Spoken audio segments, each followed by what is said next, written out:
As we get older, we start paying attention to what we put in our bodies.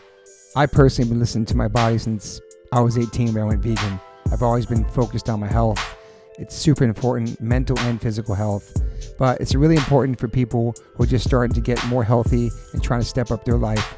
Doing your homework, reading the labels, researching and verifying everything that's quality. It's part of the game these days. That's why I started drinking AG1s. I'm so proud to have them sponsor my podcast. AG1 is a foundational nutrition supplement that delivers daily nutrients and gut support and is backed by multiple research studies so you can trust what you're putting into your body. We're all so busy these days, so just throw a pack of AG1 in the morning into a cup of water and shake it up and drink it. I love the way it tastes. I do it every single morning. It's part of my routine.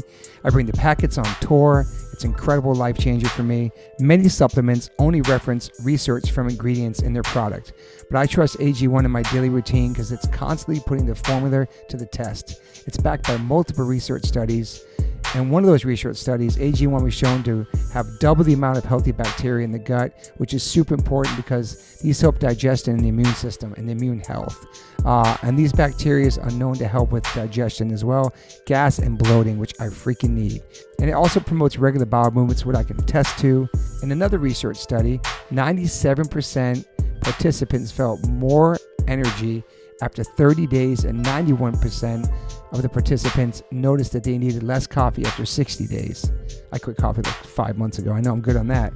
But AG1 is packed with a variety of nutrient-dense ingredients and is the perfect complement to my healthy diet. I drink it because I know it's going to work, and it gives me a peace of mind covering all my nutrition bases for the day. In fact, I trust it so much, that's why I'm spreading the word about it. That's why it sponsors my podcast. Thanks to Angie Huberman for turning me on to AG1s, connecting me with them, and now they're part of my podcast. It's so easy and satisfying to start your day with AG1s. Try AG1 and get a free 1-year supply of the vitamin D3K2 and 5 free AG1 travel packs with your purchase at drinkag1.com/OLLC. That's drinkag1.com/OLLC. It's never been a better time to focus on your health and wellness and get back on track, man. Take control of your daily health. Health is wealth. Got to give a big shout out to Liquid Death. I've been in a band called H2O for 30 years, and my first real job with a company is a water brand. Go figure. Love you, Liquid Death. Love the people. Love the brand, love the concept, love what they give back, love the community, love what they do for the environment. You can go liquiddeath.com/OLLC and get free shipping on any of their merchandise that they make. They have such incredible collabs.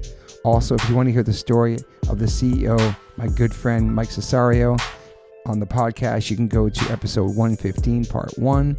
And then 2 years later, we dropped a part 2, which is episode 275 with the CEO, Mike Cesario. Just a man from Delaware with a dream, worked at a marketing company, and made this become a reality. Liquid Death is an incredible company, incredible water, incredible people, and I'm super, super honored to be part of them. They sponsor my life, they sponsor everything, my family.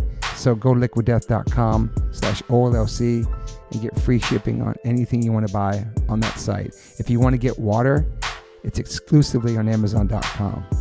Murder your thirst, y'all. Okay, welcome to the One Life One Chance podcast. I'm your host, Toby Morse. Today I got my brother.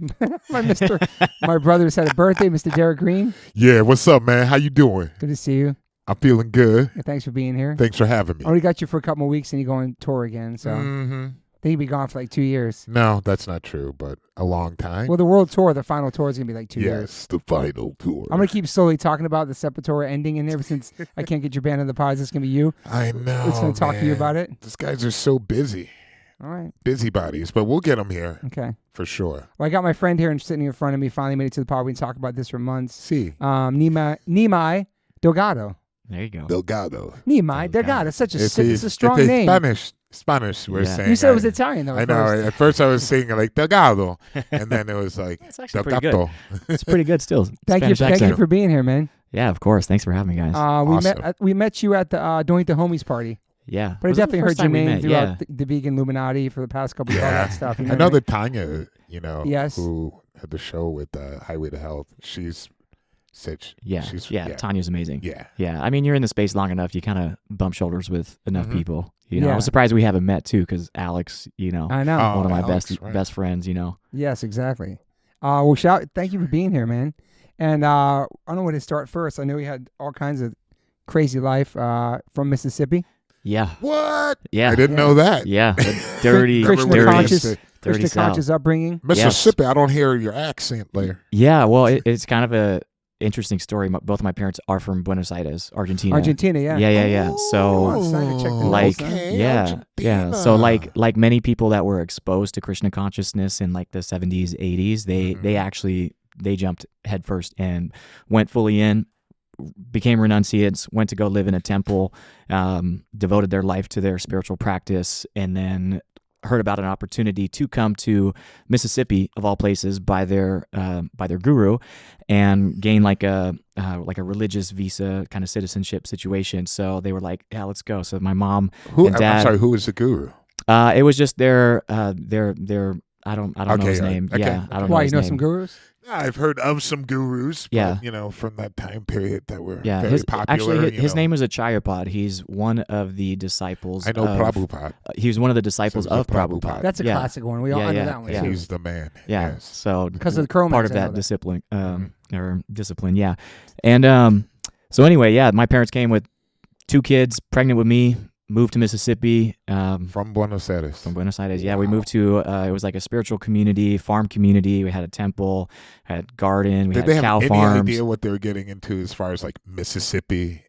Never being there before. No. It's such a random place for No. something. Random, No. especially for Krishnas I at was that thinking that time. too. They would be like, Tell me about it. "This is strange. Tell me about This it. is yeah. something very peculiar going on here at this farm." Basically. I mean, I think, honestly, I don't know. I could be just speculating, but I think it's probably because the land was cheap. So For they were sure. able to get a lot of acres there. For and, sure. it was, we were, I say this, we were very spiritually rich, very materialistically poor, though. Okay. I mean, it was Gotcha. basically like, everybody kind of pulled their own weight and had their own role in the community, grew up on food stamps, all of that. So it was an interesting perspective to enter this lifetime with, but I'm so grateful for it at the same time. Yeah. So you were born in the U.S. then? Yeah, I'm the only gringo. That's Right. what they call me in the family. Yeah, the only the American gringo. born. Yeah, the only American born. Both my brother and sister. My brother's from born in Brazil, sister in Argentina. Wow. Yeah, so It's cool, right? That's Yeah. so cool. I'm trying to get my head around that. I'm just like, wow, Just Mississippi. Mississippi seems the most random place to move to. Even I for mean- Americans, it's very. Yeah. yeah, yeah. And it's not- Americans from us Yankees from the north and Yeah. East Coast. It's very different. It's world. very different world. Yeah. Feels like a couple decades behind the rest of the world. It still is, probably. in many In ways. certain Still ways. Yeah. I mean, it's not a very rich state. No. Um, I mean, at the time I was, but rich in raised, culture. definitely rich in culture, rich in history. Yes. Yeah. A lot of great people down there. Just Mhm. some of the perspectives are a little archaic, and that's just part of the environment that they were raised in, But I definitely experienced some challenges there too, growing up in that community and then kind of being surrounded by, Southern evangelical Christians Oh, that, right, that right. made their presence known, that they didn't like us or understand us, so they judged us and Of course. very much discriminated against. And I remember, waking up to burning crosses outside of the gates of the community, which is, Wow. as you so know, that's like, not very Christian. yeah, That's a whole other subject. that's a whole other topic. That's Yeah, like Mississippi I mean- Burning, like that movie, Mississippi Yeah. Burning. There's Yeah. so many movies with that kind of stuff going on. yeah, Yeah. yeah. I mean, the crazy thing is that like I'm white, appearing, so with blue eyes. So Right. I That's very why much I was like shocked. Like, really? They were. Yeah, I'm kind of a Okay. blend of like I'm a whole blend of different cultures. I tell people I'm from Mississippi. I speak Spanish. I'm Like, white okay, with brother. blue Like, eyes. whoa. White with blue Spanish. eyes. White with blue eyes, and then raised Hindu. So people are really kind of confused culturally when they meet me. But I was going to say that because I kind of like blended in with my peers, I would hear them speaking about that community very openly, assuming that I wasn't part of it. Right. So that kind of like made me feel very self-conscious about my spiritual upbringing for much of my life, and I very much didn't claim or own that side of myself because I just wanted to fit in, just being a kid, Yeah. Yeah. going to school. You so. weren't homeschooled? No, I went to public school my whole Really? life. Wow. Okay, that's what I was Yeah. going to ask Wow. too. Yeah. You know. Yeah. And Was my parents are like, they're in it. So they would show up, drop me off at school, my mom in full sari, my dad in like traditional Hindu garb, and they would even, bring me to school they have with the like stuff right here? T-lock. Yeah. The Yeah. T-lock on like the clay paste on my forehead and beads and everything. Were kids at school trip on you? Oh yeah. I'm sure the parents as well were just like, Because what? kids are mean, let alone Carnations is going on here. just being like a normal kid, Nimai. let alone having parents that are like being from a Christian and going to school like in Mississippi. And being Oh, vegetarian. That was the other Oh, big right. part of it was Yeah, being you throw that vegetarian. on top of it. Yeah. Shocking back then. Yeah, because I had to bring my lunch to school. My parents would cook Indian food. So it would be like that's delicious. curry and like Wow. really, foods that Yeah. produce a lot of smell. So I'd open up my That's my right. lunchbox and they're just like, yo, what are you eating? They're eating like hot dogs and stuff. I'm eating like dal and curries and stuff like that. Tofu. Farting in class and shit. So the kid, when kids are open minded too, or was it you kind of had a hard time with the kids? I was well liked. Okay. I was like kind of a chameleon, so I learned how to Blend fit in. Yeah, how to blend Were in. you a little kid? I was the smallest kid in my class until I graduated. Damn. Yeah. I didn't grow until What? after Okay. I graduated high school. So puberty set in. Yeah, Okay. pretty much. Right. Yeah, I was just like a late bloomer, and that's actually kind of when I started training. Was around 18 or so. So I started hitting the gym because I was always like I had the small guy syndrome. Mm-hmm. Yeah. Where I was very much like, Short oh, I man can't grow complex. taller. I'm just gonna grow this way, wider, Right. if I can. What was like? Were you hanging out with kids as being normal too? Besides the fact that you were a Christian kid, like were you So doing I- sports and stuff in school? Not team sports. So I actually started rollerblading when I was about Whoa. 10. He was a professional rollerblader. Yeah, No way. yeah. He was. So I this was like early, maybe the year 2000. Maybe I started randomly went to a skate park. A friend of mine invited me. I thought we were going to a skating rink. We go to this crazy skate park in South Mississippi in Biloxi called Harrison County Skate Park, and they had 16-foot vert ramps. And I just remember Damn. showing up the first day, and I was just like, oh, I'm sending it, and just fell in love, picked it up really quickly. A couple years later, I got skate sponsors, wheel sponsors, clothing sponsors. So this is like before like TikTok and shit. Oh, Like this is yeah. before Yeah. YouTube, Yeah. and like a lot of those videos used to be on VHS. And I'm like, man, if I would have been raised today in this era with TikTok, yeah, man, it would have been a whole different story yeah. that we'd be That's talking about right incredible. now. Yeah. So were you competing too, or no? Yeah. So I funny story actually. I actually do you remember B3? There used to be it was like a show on ESPN. It was Bikes, Blades, and Boards. Okay. And they would set up these mobile skate parks and drive around like the country and do demos. Okay. And they would actually like host a competition and then sponsor the winner. So I ended up winning this competition in Biloxi and went on tour with them. And we were filming a video in Birmingham, Alabama, and I was the pro rollerblader, and Scheckler was the pro skateboarder Ryan Scheckler. at this time. I think he was like 12. He had just won Huge. like the X Games or something like Wow. that. So we were like skating. And like I don't know. Me and him got into it. I remember at the in the tour at this private or at this indoor skate park, and yeah, it was just a funny story. They ended up getting kicked off the tour because of the beef. What? Because he had all the pole, man. He Yeah, was the like- beef with Scheckler. Yeah, Damn. You never see him ever again? nah. Damn. Lucky for him. No, I'm just kidding. Yeah. were you like go. were you pissed about it moving after that? Like just like because he kind of ruined it for you? Or? No, the tour was fun, but I was much more just like into just like skating street and just like Yeah. going to travel different cities with my homies and making little skate videos. And how are skateboarders too? Wasn't it like arched enemies skateboarders against? Well, yeah. That's kind of what got it. Besides the Scheckler thing, but Yeah, I mean, Right, after a yeah. certain level, there is respect between the two because you can kind of acknowledge the technicality and the difficulty of Yeah. like what Of each course, other yeah. do, you know. But Absolutely. initially, there's always like the little Yeah. friendly rivalry. I know there was that rivalry with like scooters. you Us was know, being Oh BMX yeah, in the 80s hey, was us if it's one BMXers. thing that skaters and rollerbladers could agree on is that we didn't like scooters. That's just like hardcore hatred between the. Ours was BMXers in the 80s. I know, Skateboarders versus BMXers. but I like BMX. Yeah. Yeah. I never felt that tension so much. I did where I live for Yeah. sure. Yeah. Yeah, you Our- fed into it. Yeah, our quarter pipe had an anti-sign through a Yeah, BMX and and the said no bike. BMXers Yeah. on here. Yeah, I because if you had remember- a wooden That's true. It would ramp, destroy it. they would just destroy it. That's true. Yeah. Damn. Yeah. So you're having like a normal life, even though you're Krishna, you live in this life, you're vegetarian. In Mississippi. None of your friends are vegetarians at that time? No, I'm pretty sure we were the only vegetarians in the entire state. I mean, that's what it felt like, at least. Damn. Yeah, I mean, because down there, it's all about hunting, fishing, and barbecuing. Yeah. You know, that is the traditional things to do down there. So, you know, I had to learn quickly to be able to relate to people on other levels apart from that. So did your parents ever venture back and take you to Argentina? Be like, this is where you're from. No. This is your blood. No. They left because they were just like, we had it. Yeah. Can I say fuck? Like, fuck this, we're out. Yeah. Like at that time, it was like under like some regime where it was like people were going missing. Like it was pretty sketchy at the time that they left. Were they speaking Spanish at home to you? Yeah. So this is why cool. I don't have the accent really, is because my parents both speak Spanish purely at home, and then I would respond in English. I was kind of like their translator. So I could still speak Spanish, not as good as I should be able to, but I can understand it pretty fluently like English. I see.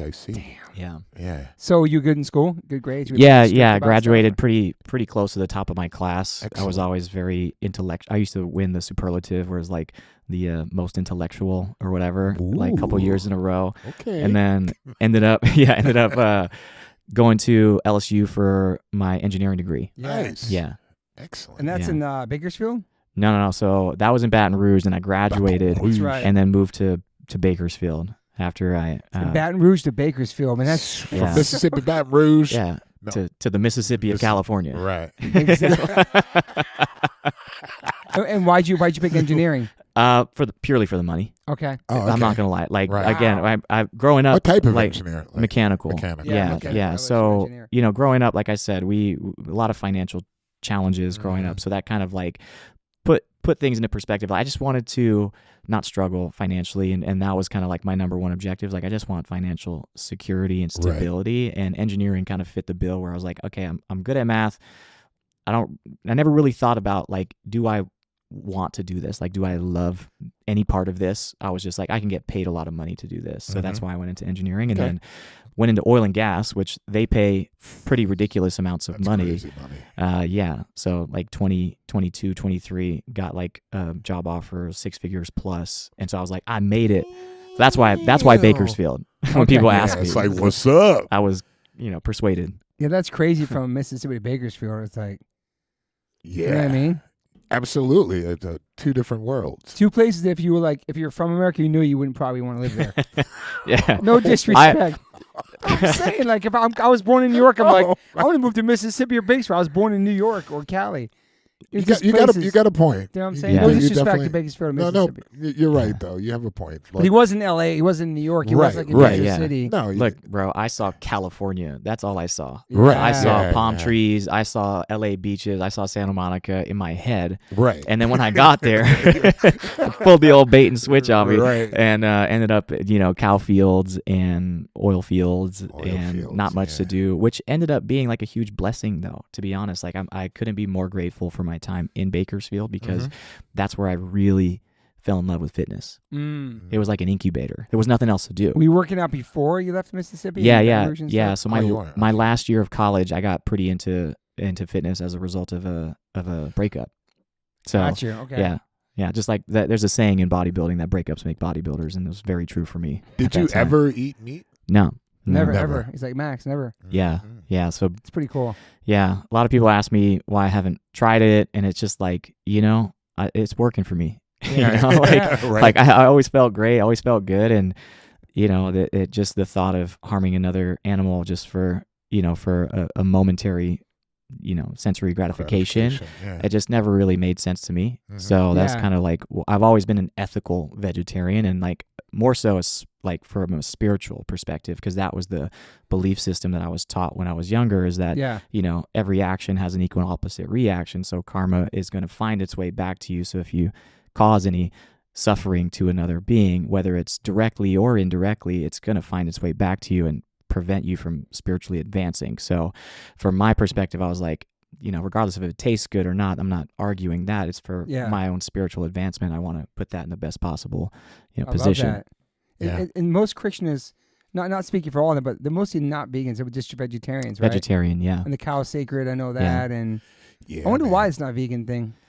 Is well, there, it's is there a reason why actually dairy is important to them? Or? there are a lot of there's a lot of history with using like ghee and Yeah. butter in Hindu culture, and you have to think that 5,000 however many years ago when those Vedic texts were written, the way that they sourced the milk and everything was very, very different than the way they do now yeah. with factory farming. Absolutely. And all cows that end up in a dairy farm end up in the slaughterhouse Yeah. at some point or another. So that was a realization that I made that was like the biggest decision for me to give up dairy, because I saw like a video about what happens Yeah. inside of a dairy farm, and I was just like, okay, I can't do this anymore. Right. Yeah. I think that was the first appeal I had to the whole plant-based world was through Hinduism. Through going to like a Cro-Max show. Well, actually, we have a lot of friends from that time period, like Youth of Today, and they would be coming through the town that I lived in, Cleveland, and then they were like, hey, we're working at health food stores, we're vegetarians, and then I slowly got into it because of Cro-Max, like reading a lot of different books that were actually at the show about Krishna consciousness. And the PETA pamphlets and stuff at the shows, right? Yeah, all that was just like, Yeah. it like piqued my interest. But reading the spiritual side of it really put a lot of things in perspective for me. Yeah. Like at the very beginning, like, maybe I should try this. It definitely was like something that I was drawn to at first, and I went deep, in reading like all the books and the history behind it. It was like, why, and a lot of it made sense. And I was like, I'm going to put this to the test and see if it's really true, but it was, it's great to hear that, this was something that's been a part of your life from the very beginning. Born and raised. Yeah, it's all I've ever known. Right. It's all I've ever known, and it's always felt resonant to me. I always tell people, like, when something resonates, it feels like truth in your body, right? And it feels like something that you align with, and it's always just felt in alignment with the kind of values that I have and like to try to maintain. And I have tattoos like this one says ahimsa, which I'm sure you're familiar with. It's just trying to cause as little unnecessary harm and suffering as possible, and having compassion for all living beings. So that includes myself, includes you, includes animals, includes everybody. So that was the crossover to veganism. That was the crossover to veganism, yeah. And was that like 2015? Yeah. So early 2015. And this point, I was very much into fitness, very much into lifting. Had already started veganfitness.com by then too? No. So at this time, I was still fully working full time as an engineer. Wow. Okay. And I was just training on the side. And then a buddy of mine, Bakersfield has a really big bodybuilding culture scene at that point. I don't know that either. Yeah, at that point in time, there was a couple pros, a lot of big oil field dudes that just working all day on the rig. Yeah, oil field dudes coming working on the derricks, literally 12-hour shifts, and come in and just like that big burly strength, just crazy big strength. dudes. Yeah. So I kind of got in with some of those guys and started training with them, and just like developed my size even more, and then was kind of like not provoked, but just like somebody kind of challenged me to do a bodybuilding show. And at first I was like, no, because man. you were vegan or no? No. At this point, I was still vegetarian. I was like kind of were toying they tripping with the on idea. you for not eating meat and trying to be a bodybuilder at that time? No, not at that time. That's cool. I didn't really talk about it. Right. I kept it really close to the chest. That's like cool. with like my lifestyle, my eating habits. They just knew me as the guy from the gym. And then when I did decide to go vegan was right about the same time I decided to do the show, my very first show. Okay.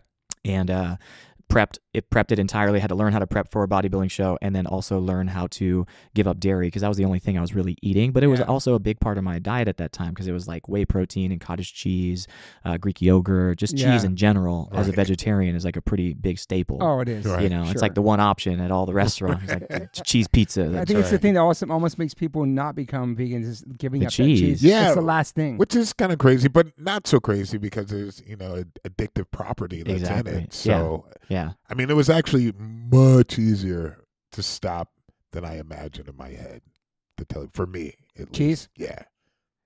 For me, yeah, me too. It was hard Like the pizza thought so of it. much, The huh? thought of it was yeah. pizza was the thing that I was clinging to the most. But once I did, and I felt how good I That's what I felt, was gonna say, I was yeah. like, yeah, there's no more convincing needed. Right. Like I feel too good right now. It's so hard to still find the best vegan pizza. Still, Even that Los quest. Angeles, we're always talking about it, and mine's better than yours, and where do Yeah. you order from? There still hasn't been one that's like, this is the one. I know. Yeah. This is the one. I heard New York, they got some I've heard Yo. this. I've slices heard. spots. I'm gonna, Yeah. I'm gonna put you on. Oh, here we go. I'm Well, the gonna one put you place on. you told me in Venice, right? No. You're gonna have to go to London for this one. Oh. It's I'll this- be out there in May. I'm going Okay, May. it's this place called Purezza. They win like the pizza festival out there, and they're vegan, but they're competing against non-vegan pizza restaurants. So it's that good. Okay. Really, really good. England pizza. yeah, man. Interesting. Don't Hey, hate. Don't hate it till you try I it. didn't hate it. I Did just you said tell it me was about? interesting. There's a place in Venice, like a pop up. It's like a small spot. Oh yeah, there's a little. It's called Love Amaro's. It's like right on the boardwalk. They just popped up, and then you can get pizza, like New York style pizza by the Right. slice. Vegan. But Vegan, is it fully compared vegan. to this London spot? No. Okay. I love you, but no. Yeah. It's just All hard, right. especially. I'm gonna try it. You know, like Yeah. I'm definitely down. I'm not hating on it because it is London and we're talking Yeah. about pizza in Yeah, London. but they're but- Italian though. It's Italian owned. Oh, Yeah. Okay. It's Italian Now it owned. changed everything. Yeah. Hey. All right, so your first competition, Yeah, it was kind of like not a dare, but kind of like a. like a challenge. Okay. Yeah. Yeah, I like yeah. the And at that challenge. point, How old are you then? I don't know, 26 maybe. Okay. Yeah, 25, 26. And at that point, I was still very much attached to the identity of being an engineer. Okay. So I was like, it took me a long time to earn that title and status. And I Yeah. was just like, oh, I'm an engineer, like I don't do bodybuilding. I don't step on stage in my underwear and pose in front of people. Wow. Making six figures. Yeah. You really, And then- you're in it, yeah. Yeah, I was Right. really, really in that. And then once I did it, I ended up winning the whole show. So it was like I entered cool. multiple categories. It was my first show. So I did the novice and then the open, and ended up winning overalls in both, and then took home like a bunch of trophies. And then afterwards, everybody got really curious. They're like, they're like, "What? How did you train? What did you eat?" So like this kind of question that I was avoiding for much of my life, were Yeah, like telling people right. what I ate because they just immediately would judge me about it. Now people are coming to me with curiosity, and then Yeah. even more surprised whenever they found out that I did it meat free and Right. fully plant based. So that was what inspired me to actually start posting about it, because like, man, people should know that there's an alternative way that you can yield the same results and still compete at this level. I Did love you just have that. like a personal Instagram account at that moment? It was just Yeah. It was just Yeah, nothing my first of it ever post on Instagram was about that. was about being vegan. Wow. Yeah. Okay. Yeah. And so everybody's kind of tripped out, especially where you were in Bakersfield, probably about your diet and like this is like Yeah. there's not many other vegans doing that in that time. No, huh? at that point, so Were there any other fitness, vegans? Yeah. I don't know, maybe Like there's body- definitely no vegan restaurants at that time. Yeah. But whenever I started posting about it, there was very few people that I could find that was like in the vegan fitness space. So I was like, okay, this is like, there's a gap here, and I think there's some people that should know that there is this alternative approach. I just started posting, and I found a couple people, like John Lewis. I don't know if you know Oh, Joe, yeah, Badass so Boy. Badass Vegan. Yeah, right? he was Vegan. one of the first people that I found and discovered, and I hit him up immediately. At this point, I remember he had like 20-something thousand followers, and I had like 2. And I Yeah. hit him up, and I was like, "Yo, dude, how did you get this much following? Like, I really wanted." I was like super fanboy. I was like, I really want to do what that's you're cool. doing, and like, what advice could you offer me? And he goes, man, his best piece of advice. He goes, man, just be you. He goes, just be you and share your story the way that you want to share it. Yeah. And I took that and just ran with it and really Mhm. followed that. And I always really appreciated that he answered me. Right. Yeah. And that was that stood out to me the most. And I try to really honor that in my way that I engage with my audience, where I Mhm. try to treat everybody the same. Doesn't matter who they are. yeah. Try to answer when I can. And because you just never know, that one person that you might answer might be inspired to Oh, go yeah. on and make a fucking huge positive impact. Absolutely. Totally. you For know? sure. That's so cool. Yeah. Shout Shout out out to to John. John. Shout out to Lewis, John. too. Yeah. Definitely, no doubt. Yeah. So you win that competition, and what was that feeling like? You nervous that day? Like, you excited? Like, Yeah, I was want to do excited. this, and I was excited, and I did that first show as a natural show too. Did you have So, a trainer? I had a coach. I had hired a coach yeah, that had no coach. idea how to work with vegans, and I was like, "Look, just tell me how much to eat, and I'll figure out the rest." and just like Wow. help me with like workouts. And he helped me get dialed in, like, because there's like a whole process to where you got to get stage ready. Yeah. Right. So I followed his advice.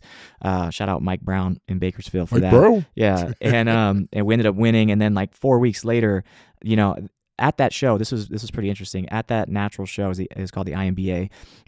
There was the Mr. Universe or Mr. Olympia. I don't know. I forget the title. Yeah. But he came up to me. He was like, man, he's like, you got it, kid. He was like, you got the potential to really go far in this sport and win the Olympia title if you really, you know, work hard for it.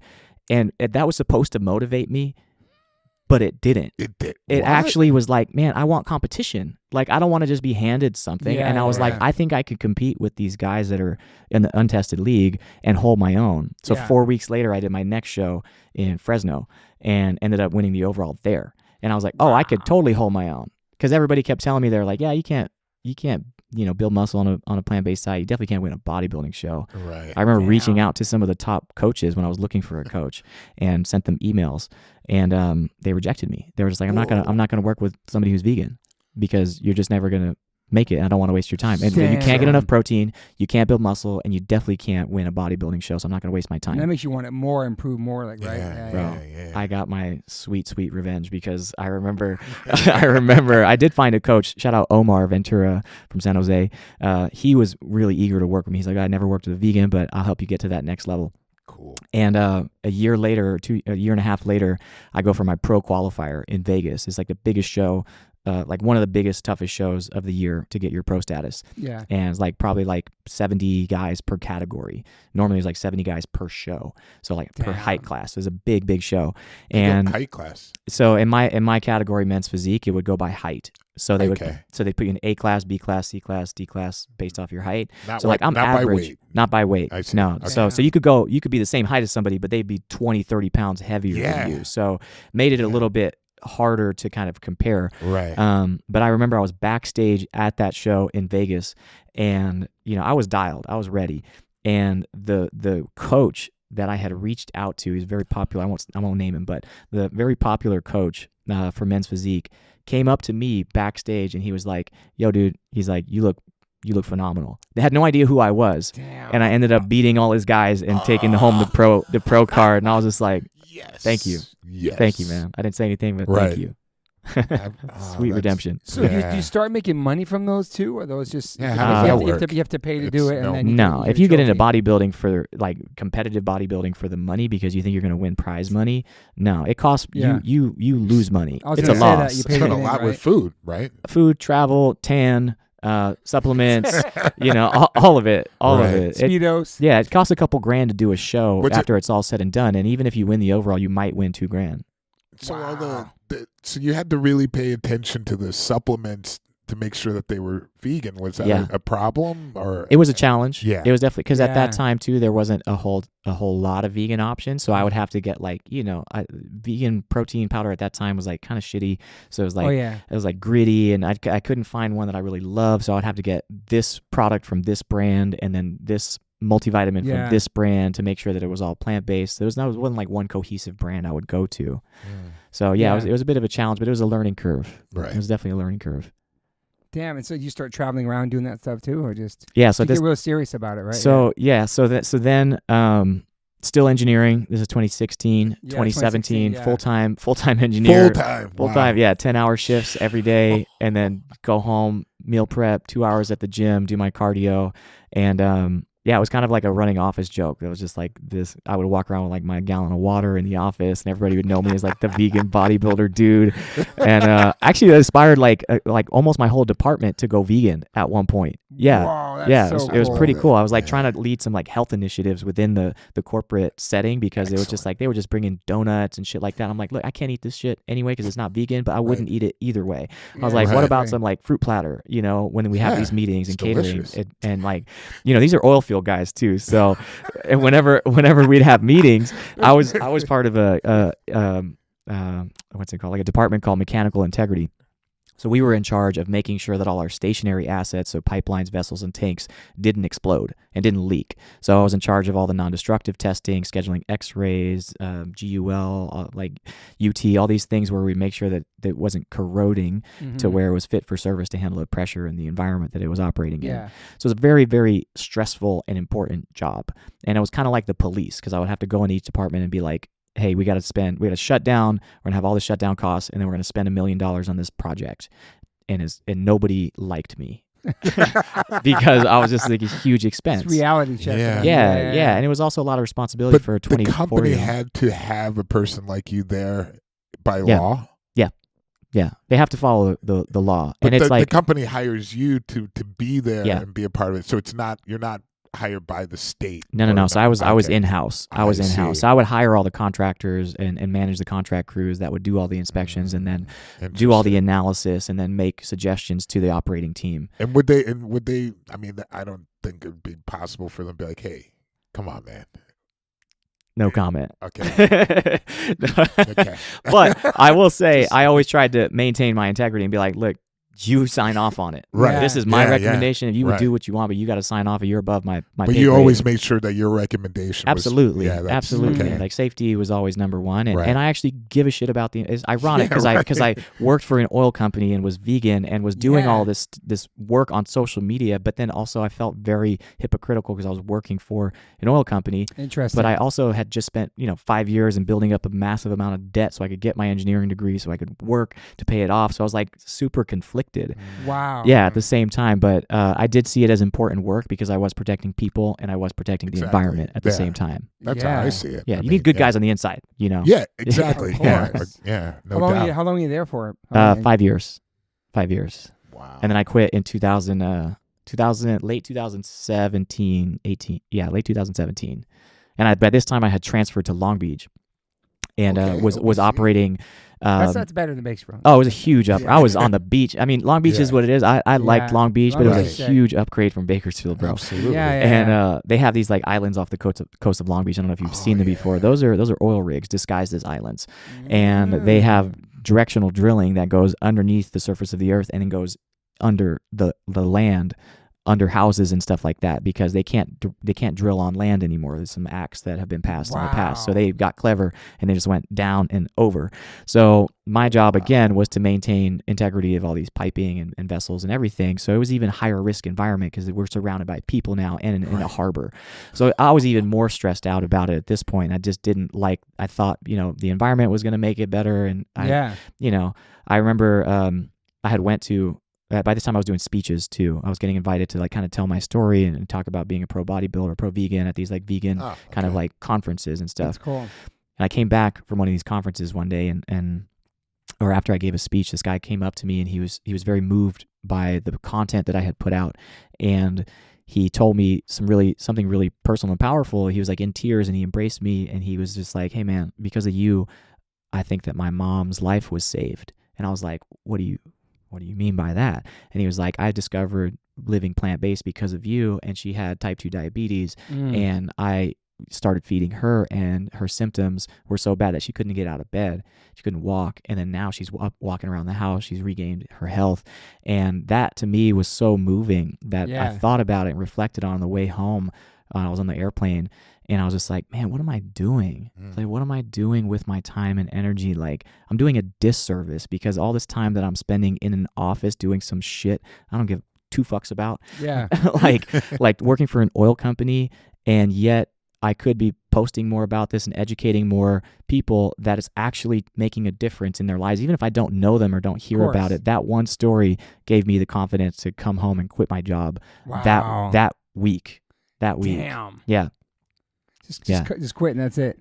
I went to my boss's office and I was like, hey, I'm quitting. I had just transferred down there, and I actually had to.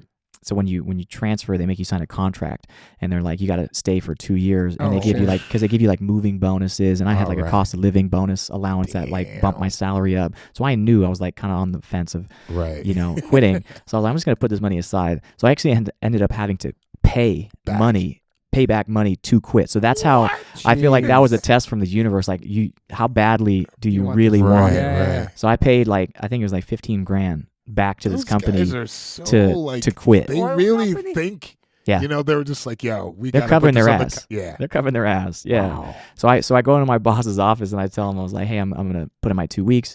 And he's like kind of surprised by this because I just had transferred, and he's like, well, what are you gonna do? And I was like, they didn't know me in Long Beach very well. I was like, look, man, I like, I'm vegan and I'm a bodybuilder and I like talk about veganism online. And I think I'm just gonna pursue that. And he looks at me, he's like, so you're quitting your 6-figure engineering job to go be a vegan? And I'm like, pretty much, yeah. I was like, you don't have to understand Instead it. of working for you, Yeah. destroying the earth, one of the demons. Yeah. Yeah. But it's wild how the universe rewards you when you make decisions that are aligned with the person that you are at your core and your values. Because literally the next week, I get a call from James Wilkes and the Game Changers. Oh. And he's like, yo, we wanna film. And we already filmed, we wrapped up filming, but we have an opportunity for 1 day of shooting in Long Beach. Can you make it? And I was like, James, let's do it. Shout out. Let's do That's it. amazing. Yeah. That's a great documentary, man. Great. That was a game changer. It definitely the timing was. that came out, and all the people that saw that I ran definitely into, got like people my looking neighbors. and interested and talking about it, Yeah. which was something that I hadn't seen from a documentary in a long time like that. Mm-hmm. Different angle. Yeah. Different angle. Completely football different players angle. testing their sex drive, Yeah. all that stuff. Right. It's crazy, And a lot of the bro. people involved in the making of it was really big. Yeah. Yeah. Yeah. When he approached me, when he had reached out to me, I was just random phone call. And my buddy connected us somehow. And this British guy, he's talking to me on the phone. I'm like, this guy is talking about James Cameron and Arnold Schwarzenegger. I was like, Yeah. I'll believe this shit when I see it. Right. And then he hit me with the phone call, and I just see the production of like when we went to shoot. I was like, oh, this is legitimate. Right. This is really legitimate. Didn't you win the Arnold's men's physique thing too? No, I didn't win the Arnold. Okay. That was one of the last shows that I did in 2018. But yeah, you had to yeah. get invited at that point to compete at the Arnold. I think they invited the top 30 guys. And Wow. so just to be invited was a huge honor because Yeah. like Oh, wow. just to make it to the pro level as a bodybuilder, like you got to beat stacks on stacks on stacks of people just to be like earn that pro status. So to then place at the pro level, people don't understand how difficult it is, because not only is it hard to achieve that type of physique, but it's also like dependent on, it's so subjective. Like there's a different set of judges every contest. Like there's no real consistency with it. It's just like who shows up that day and how do you stack up relative to them. So I always and at the pro level too, I would always like, it was way more competitive, but like I was always just doing it for fun. Like I already had a full-time job. I was getting paid. Like this is purely for fun for me. And bodybuilding, as much as it is a competitive sport, it can be categorized as that. You're really just in competition with yourself because you can't control anything else. You can't control what some other guy's doing across the country, what gear he's on, what judge he knows. You can't control shit. You just got to do your best, leave no stone unturned, and show up bringing your best package. Yeah. Damn. Well, you did a lot with the bodybuilding though before you went over to the vegan, nutrition and fitness and all that stuff. So after I quit, that's when I launched my coaching company, Vegan Fitness. Yeah. By yourself, you're like. I had a business partner, so so I teamed up with a software engineer, and we built a whole platform. Because at that time in 2017, there was no real fitness solutions that could do what I wanted to do. Because I wanted to create vegan meal plans for people and scale it. So we ended up developing a completely bespoke algorithmic meal planner that we could like put in a couple numbers and metrics so we understand how much people need it, and it would spit out a meal plan. Cool, man. So it allowed me to scale my coaching to the thousands when, part of the most meticulous part of coaching people is like adjusting their meal plans. Yeah. So that's so smart, man. Yeah, it was wild. It was wild. That first, I was really kind of nervous about giving up that career and that salary. Of course, yeah. And did you have anything saved away? I had a couple months. I had a couple months saved. Yeah. But that, again, universe rewards people who really pursue things that are in alignment with like their highest alignment and highest purpose. Yeah. That first week we launched, I made generated more revenue in a week than I made in a year as an engineer. Let's go. Wow. That's insane. Holy shit. Insane. insane. Damn, that's Yeah. crazy, dude. Yeah, and I used to think that Good for you, man. Yeah, I really used to think that making money and doing something that you love were like mutually exclusive. Right. I didn't know that you It's could a do consequence both. Of, right, Yeah, I didn't of know doing something that you truly love. Yeah. It's great to have that. to be Be rewarded. to be rewarded for that. Yeah. So it's been a journey. Yeah. What year did that launch? 2018. It's not that Okay, long ago. Man. That's yeah, fucking yeah. crazy. Yeah. Dude. So that became you full time. That was my full. That was Pretty much, yeah. That was yeah. my full time Sounds like it. full time gig for quite some time. Would do like social media sponsorships and stuff like that, and then use the money from vegan fitness to start Vedge Nutrition, Yep. which was my supplement company that I founded. Which is great. By in all the 2019. listeners, it's a protein I use all the time. I got green table to carry it now. You know, the vanilla one I gave you. Oh, The ice cream, yeah. peanut butter, and the chocolate I It's gave delicious. you. Yeah, it's really Oh, good. It's thank you. clean. Yeah. Thank you. It's hard to find good proteins too. So It is. A vegan protein is difficult to find Yeah. for digestive Yeah. It's not reasons. I've heard from a lot of chalky people. either. He's talking about like chalky and like Yeah. Gritty. Yeah.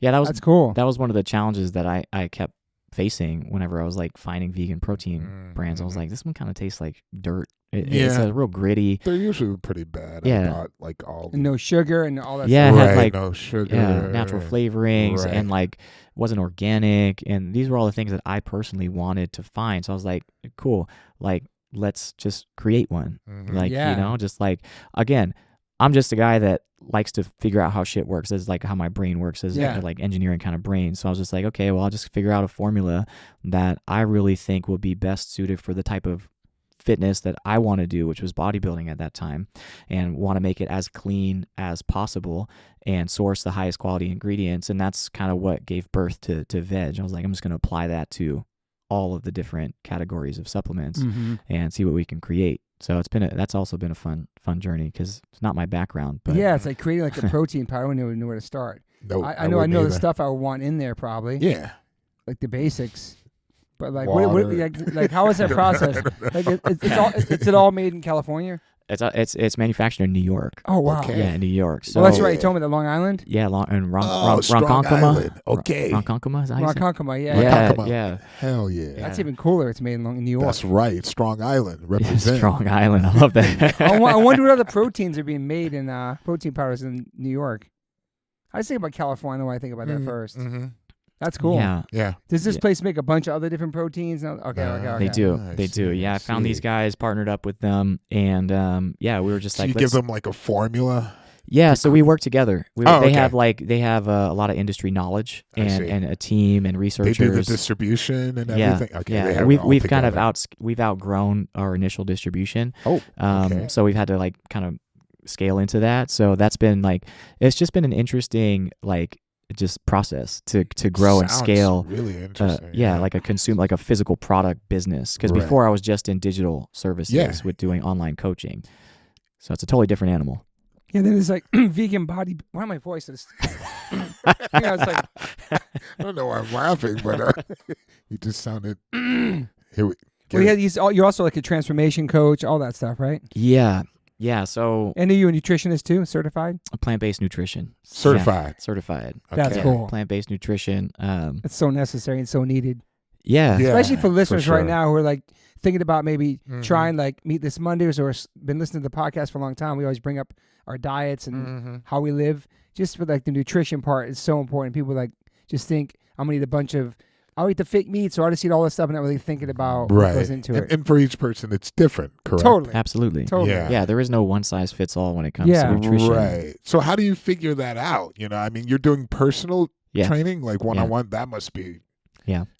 intense. I mean, because you've done a lot online, you know, helping people, and then Yeah, it's still all online. I will work Okay. occasionally with personnel or clientele in person. yeah, that's I've worked with some like pretty amazing clients. Like Right. Lewis Hamilton was a client of mine. Sick. He's the F1 yeah, champion. of course, Yeah, yes. yeah. So I had a That- really amazing That opportunity. dude, I have a beef with him. Oh no! Why? I love him, big fan, and then he went to Brazil like one day, and they gave him citizenship, and I was like, this is some messed up. You never got citizenship? You No, lived there 20 Oh, years? man. representing Brazil. But you're not Lewis Hamilton, though. Sorry. Yeah, man.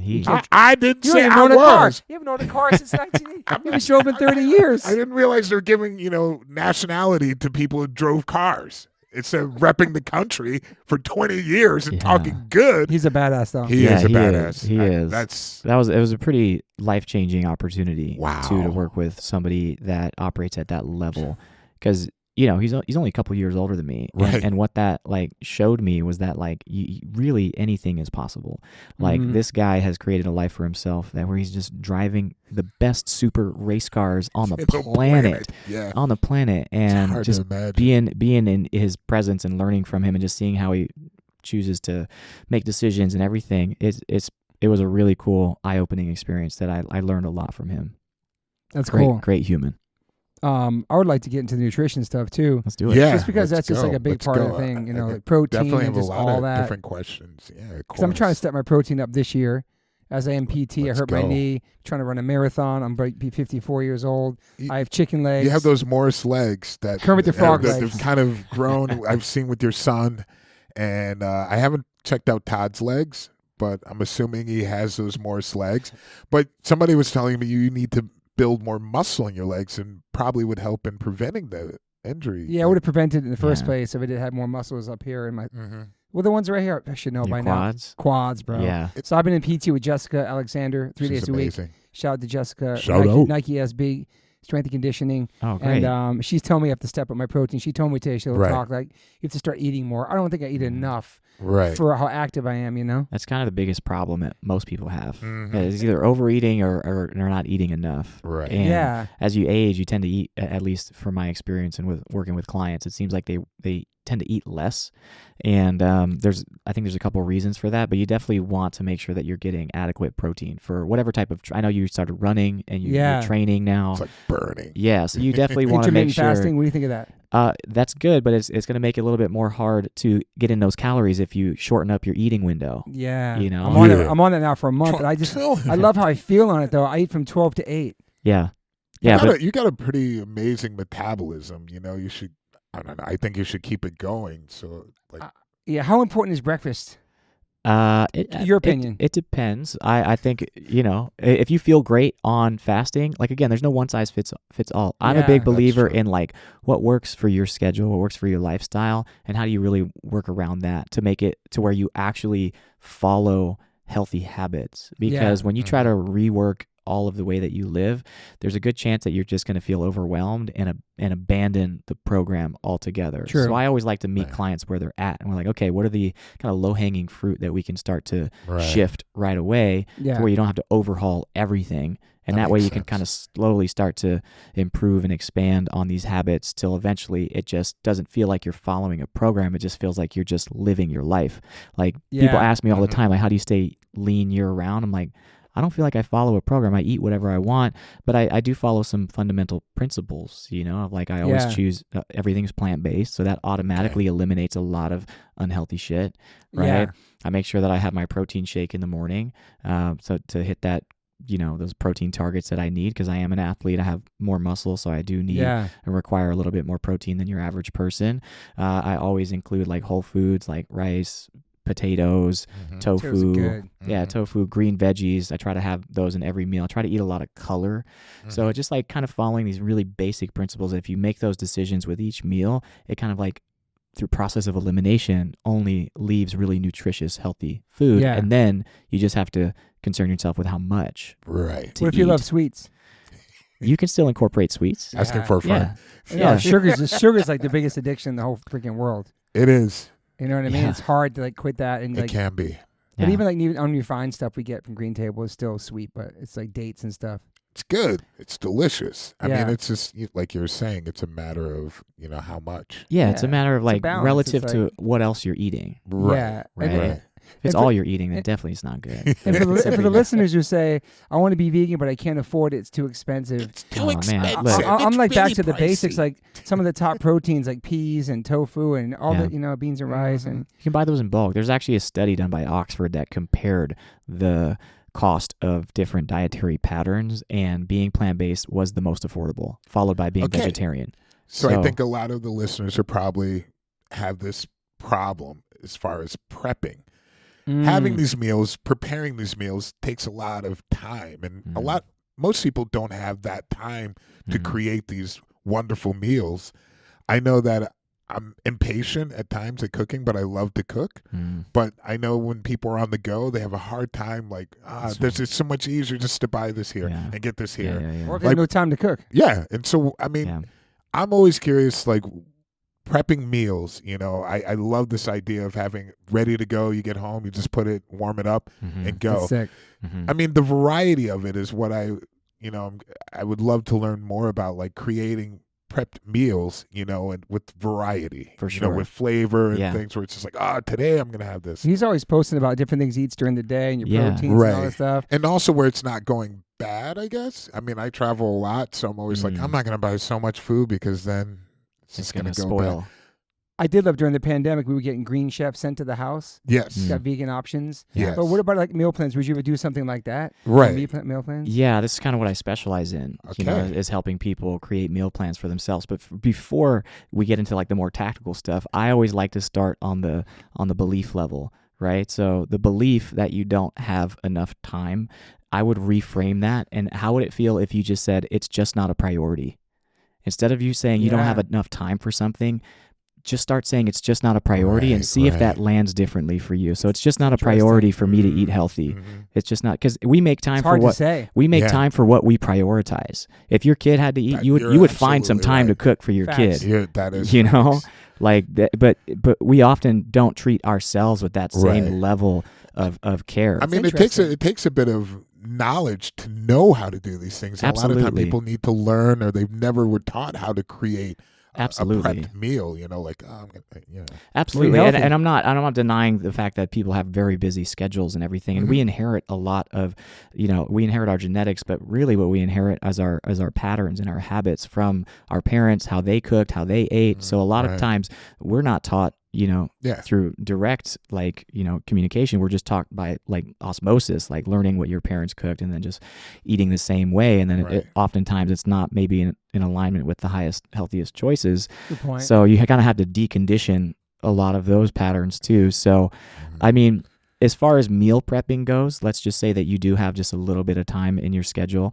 You can meal prep for 3-4 days in an hour or less. Okay. It's get an air fryer. Probably the best best investment I have ever made. Okay, I'm a lazy cook, bro.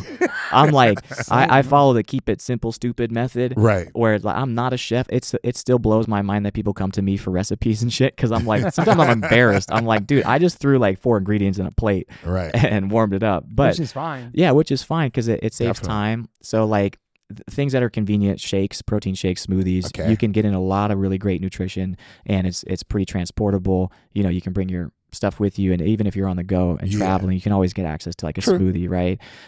But then whenever you are at home and you do have like access to like an oven and a stovetop and stuff, I would just make things in bulk. So like make a bunch of rice. Okay. Make a bunch, like bake some potatoes. A lot of potatoes. Yeah. And super cheap. Super cheap. You could even get steamables, bro. You could even get steamables. I mean, it makes so much potatoes, and you get like a bag of potatoes. It's like just chop up some tofu or some tempeh, marinate it, throw in the air fryer. 10 minutes later, it's crispy, it's golden, it tastes delicious. Right.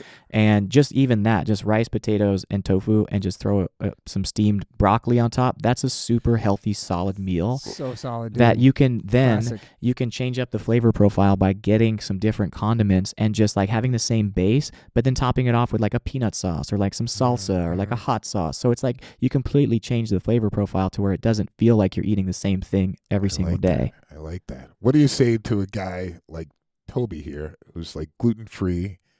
I know some people who, to get their proper protein, it seems it might be a little bit harder, or have maybe an allergy to where they have a hard time digesting beans. Yeah. Yeah, those are tough. Yeah. Those definitely adds another layer of challenge, just because beans do offer, they're in a lot of vegan I love beans. options. They I have do too. a great Yeah. amount of protein. I know I had a friend that approached me. It was like, I'm trying to gain muscle, and they're Yeah. like, I can't Black beans digest are hard beans. for people sometimes. Yeah. They like have a hard time digesting beans. Yeah. And I'm trying to be gluten free. And I Yeah. was like, ooh. So some of the ways you can digest beans easier is if you get raw beans and then soak them and then cook them and not get canned beans. Canned beans are a bit tougher on your digestive system. Okay, good to know. Or if you Yeah. do use canned beans, rinse the shit out of them before you eat them. Don't just leave it in the bean sauce or bean good to juice, know. whatever. Right. There's also just like another tactical thing. There's another company called BioOptimizers that makes a really great enzyme called mass enzymes, and you can take that before tougher to digest meals, and it'll help break down and assimilate some of those nutrients a little easier on your digestion too. Okay. And as far as like some of the other, like the gluten intolerances and things like that, like really you just kind of have to kind of like get more specific, because it's like it's hard with some people when you start to get really in the weeds of what they can and cannot eat, and that, you know, we're just gonna have to find a solution there. Yeah, fine. Right. Yeah. Right. Yeah. What about the fake meats and stuff like that? I think it's great. I think it's great as a transitionary food for people who are, again, used to eating a certain way. Same. Absolutely. So it's like for like, even if this shit is processed, it's still better than meat. Absolutely. It's still For better sure. than meat. It's healthier. It doesn't have cholesterol, and it doesn't cause the environmental footprint. So right away, you're making a healthier choice. And that's all it's about, is like you don't have to go from this side of the spectrum towards like raw, alkaline, vegan, you know, foodie. Right. You can just make a healthier choice, and then another healthiher choice, and then another healthier choice, until you get to a place where it feels comfortable and easy. You know, it doesn't have to be an overnight overhaul. You think people are really over concerned with the protein thing, and we don't really need that much protein per day? Good question, Toby. Good question. You definitely need protein. I'll start there. But how much is the question, right? And that depends on, the individual. So if you're Because somebody you don't that, hear too many people like dying from protein deficiencies. No. Okay. This is, I always laugh. Your iron could be low and stuff like that. Yeah, you could be low in some level, in some like nutrients, but you know, hospitals aren't filled with protein deficient vegans. They're not out here dying. Like, it's not the number one statistic of cause of death in our country, like cardiovascular disease, and it's not the vegans that are getting cardiovascular disease. So it's always so ironic when people are like, "Oh, a vegan's unhealthy." It's like, well, what is the rest of the world? The vegan population is like 1% of the world. Why are we focusing on them being unhealthy or needing to supplement when it's like, where do you think all the other supplements are for? Like, who are they for? Right. Most of the fucking supplements on the market are not even vegan friendly. So it's non-vegans that are taking supplements because they're not getting adequate nutrition, because they're following a standard American diet, and then they're actually lacking in some key nutrients like vitamin A, vitamin C, fiber, all of these things that really help heal our gut. And we're being told by these kind of, you know, influencers online that you should avoid beans. You should because they're unhealthy. Crazy, bro. Right, and it's you just look at the literature and it shows you like people that eat beans live longer. They have better body composition. Like there's so much misinformation that's being thrown around, and this is why so much obesity in America too, and you know what I mean? Do you believe there should be like an agency that can regulate certain things that are put out on the market? Do you think that needs to be? I mean, there is. There is. It's called the FDA. Yeah, I mean, there is. But a serious one, you know, like something that needs to be upheld, like, changed. Overhauled. Yes. Who knows? I think on a systemic level, definitely some changes need to be had. But again, you get really deep into the weeds about like who's funding big dairy and like has all these. There's a lot of money at play here. Right, you know, it's not cost effective to run a dairy farm or a chicken farm or so. Those are subsidized industries. But again, you know, a lot of true. That's very true. But I think people don't realize the power they have in their ability when buying certain products. Absolutely. And that's exactly where I try where it comes from. Yeah, I try to really drive that point home with people that you think that your choices don't make an impact, but every single dollar you spend, you're voting for the kind of world that you want to live in. So if you're supporting companies, and this is why I stopped eating dairy, was because I saw what was going on and learned more about the environmental footprint, and not only that, just the way they treated animals. And I was just like, I can't pay somebody's salary to go kill an animal. That doesn't feel right to me. And so if you're not aligning with the company's core values, then try to make more conscious choices and support companies that do align with the kind of world that you want to live in. And I get not everybody's in the same financial, economical position. True. But, the ones that are, it is our responsibility to make those choices so that we can create a better future for future generations. Because I want my grandkids to still fucking know about polar bears. Yeah. You know what I mean? Yeah. And like get to experience the world and all of its beauty, but we're just destroying it in so many different ways. And one of my favorite quotes that I like to share is that, somebody saying, what can I do? I'm just one person. Said 1 million people. Yeah. And it puts it into perspective that collectively we can make a huge impact by making a small choice. We don't need, it would be great if the entire world went vegan and did that. I'm a realist. I don't know if that's ever going to happen, but we don't need a small group of perfect vegans. We need a lot of people making more health conscious choices, and that is going to really shift the tide for future 100%, generations. 100%. I mean, I think a lot of this change can happen with people being aware of how food is processed and where made. it comes from. Yeah. All that. And I think once that light is shed on what's happening in the industry, the more people know. I mean, it's hard for me to believe that people don't know now. Yeah. But they do. They don't want to see it, though. They don't want to see it. And there's also a wall of protection that's there protecting these companies from not being liable for showing how they're producing certain things. They have this secrecy, but they're able to produce these products and sell them to the public. So I think, this can be tougher with people saying like, hey, we need to know, we need to have more clarity in what's being put on the market that's being put out to us. I mean, it happened with the USDA coming, that it came evolved because of the fact that people were like disgusted with the fact they're like, there were no laws like in place. Yeah. And the meat industry was just going crazy with like kids working there, people getting limbs chopped off, just everything bad, and then people, once they were aware of it, they're like, we need a regulation, some type of agency to regulate this. So I think if enough people know what's happening, it can change. A lot of things can change. And I like to approach just this lifestyle from a very, just a personal perspective, like we might not ever, I don't know how much control I have over these agencies and what laws get passed and stuff like that. So it can feel very powerless when we start to speak in that way. But there's a lot of choices that we can make as individuals that does make a difference, So again, just the little things of choosing what companies you support, or we live in an economy-based world where it's supply and demand. Yeah. So the more you support companies that align, the more demand there will be, and then naturally there'll be more business in that sector. So again, I think that there's a lot more to it when people try to change, because it's not a matter of information at this point.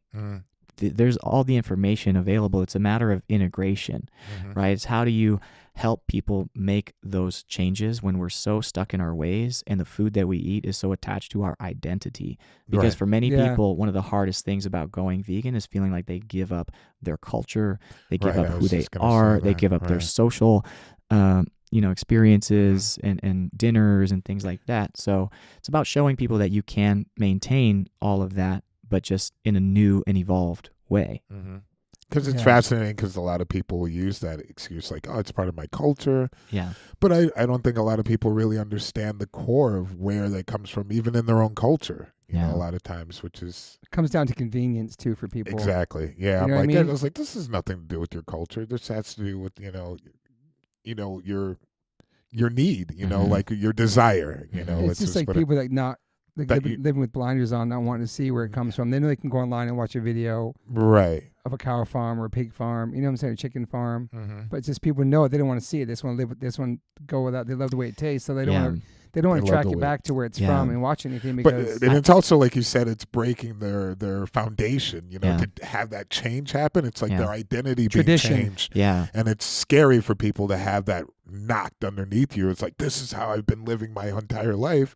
You don't want to see that shaken or changed a lot of times. No. It feels like a threat. Yeah. And we're feeling based creatures. So I always like to speak to people's feelings, and which is why I talk to I talk to my audience from the perspective of like, hey, look how good you can feel right now. It does, regardless of the details about everything. Yeah. Like if I could show you a way that would allow you to wake up and feel fucking energized, feeling capable, feeling good in your body, would you explore it?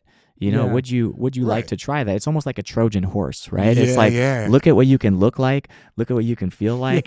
And then, you know, our thoughts and our behaviors are so inextricably connected that when you change one, the other one will inevitably be affected. So I think simply, that's a great way. Yeah. So simply by changing the act of consuming meat or dairy or animal products, eventually your thoughts about it will change. And I see this all the time with clients. I'm like, look, just give it a try. See how you feel. You don't have to commit to anything, but just give it a try. You might get access to a level and a quality of life and a quality of feeling that you don't know exists. Yeah. So once you taste it and once you feel it, then there's no convincing needed. And then your mind will start to shift about like, hey, this isn't necessary. And if it's not necessary, then I have a choice of whether or not I want to do this. Yeah. And then it becomes a that. very empowered position where it's like, yeah, I'm choosing this because I don't need it.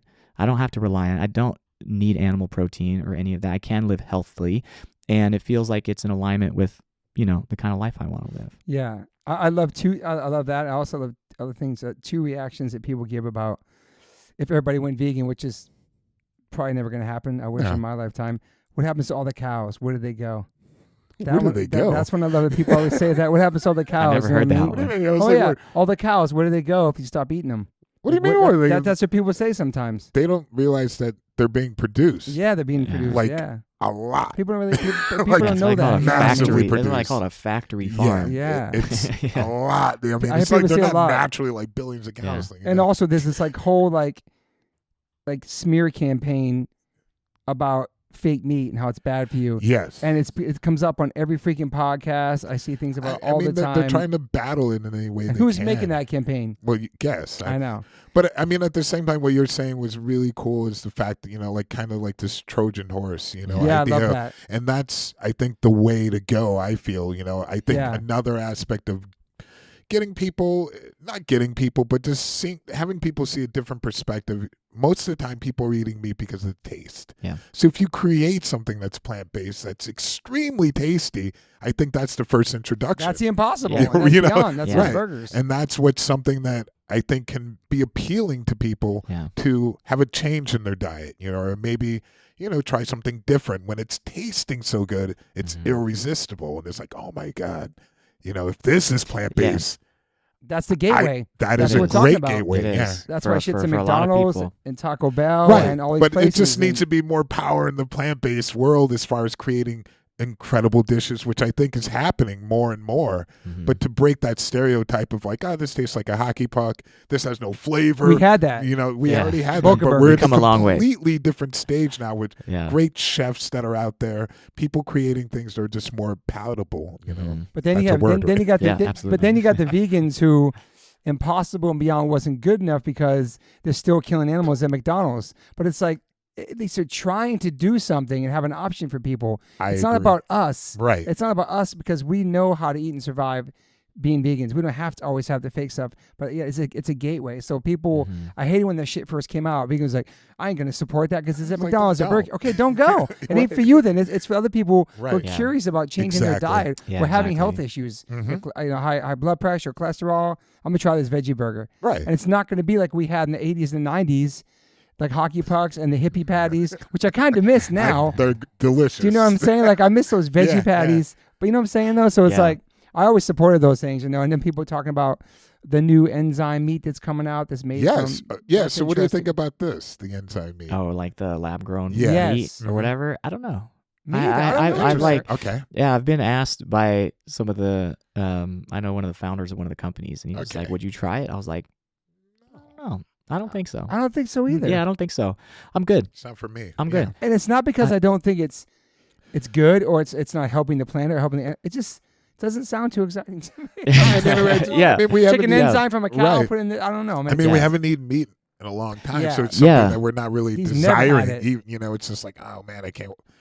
I mean, it's not eating an animal, but I can't wait to go back. It's not, Yeah. you know. But believe it or not, I do have some friends who actually missed the taste of burgers and, Yes. had a hard time course. quitting Yeah. because I never cared about the taste. But when I bit into that first Impossible Burger at It brought you Tall's back. friend's house before it was on the market, before he wouldn't let us take pictures of it, that there was a pile of pink meat on the table, and Chef Tall is making us burgers at my friend's house. He goes, "This is what it's called. This is what I'm working on. The world was knowing nothing about this." Right. Way before it came out, I was tripping when I took that bite, but it took me back to like Yeah. that when I did have McDonald's as a kid and It's biting true. into it, I was like, "Holy crap!"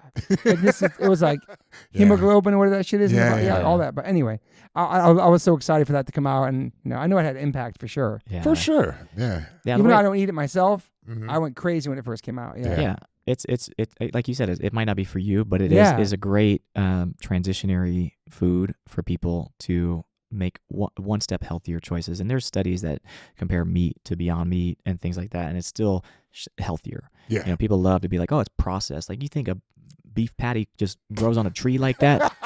Like, that's not you think anything processed. That's in your Yeah. supermarket is Yeah, a process. everything that changes form is going through a Process, process. right. You know, it doesn't that's such a blanket statement to make. But know? you can be a junk food vegan Absolutely. and not be in shape, and Yeah. you can be a vegan and not be emaciated and completely skinny. Like, there's two Absolutely. different versions of all vegans. Oh yeah. But people think it's one way, but I know, and I get frustrated when people do make those blanket statements that say that, like, you can't be vegan, you can't be healthy, you can't be muscular or fit, and you need meat. And I'm just like, look, you're living proof, man. that's what I tell. I'm like, look, fucking explain me then.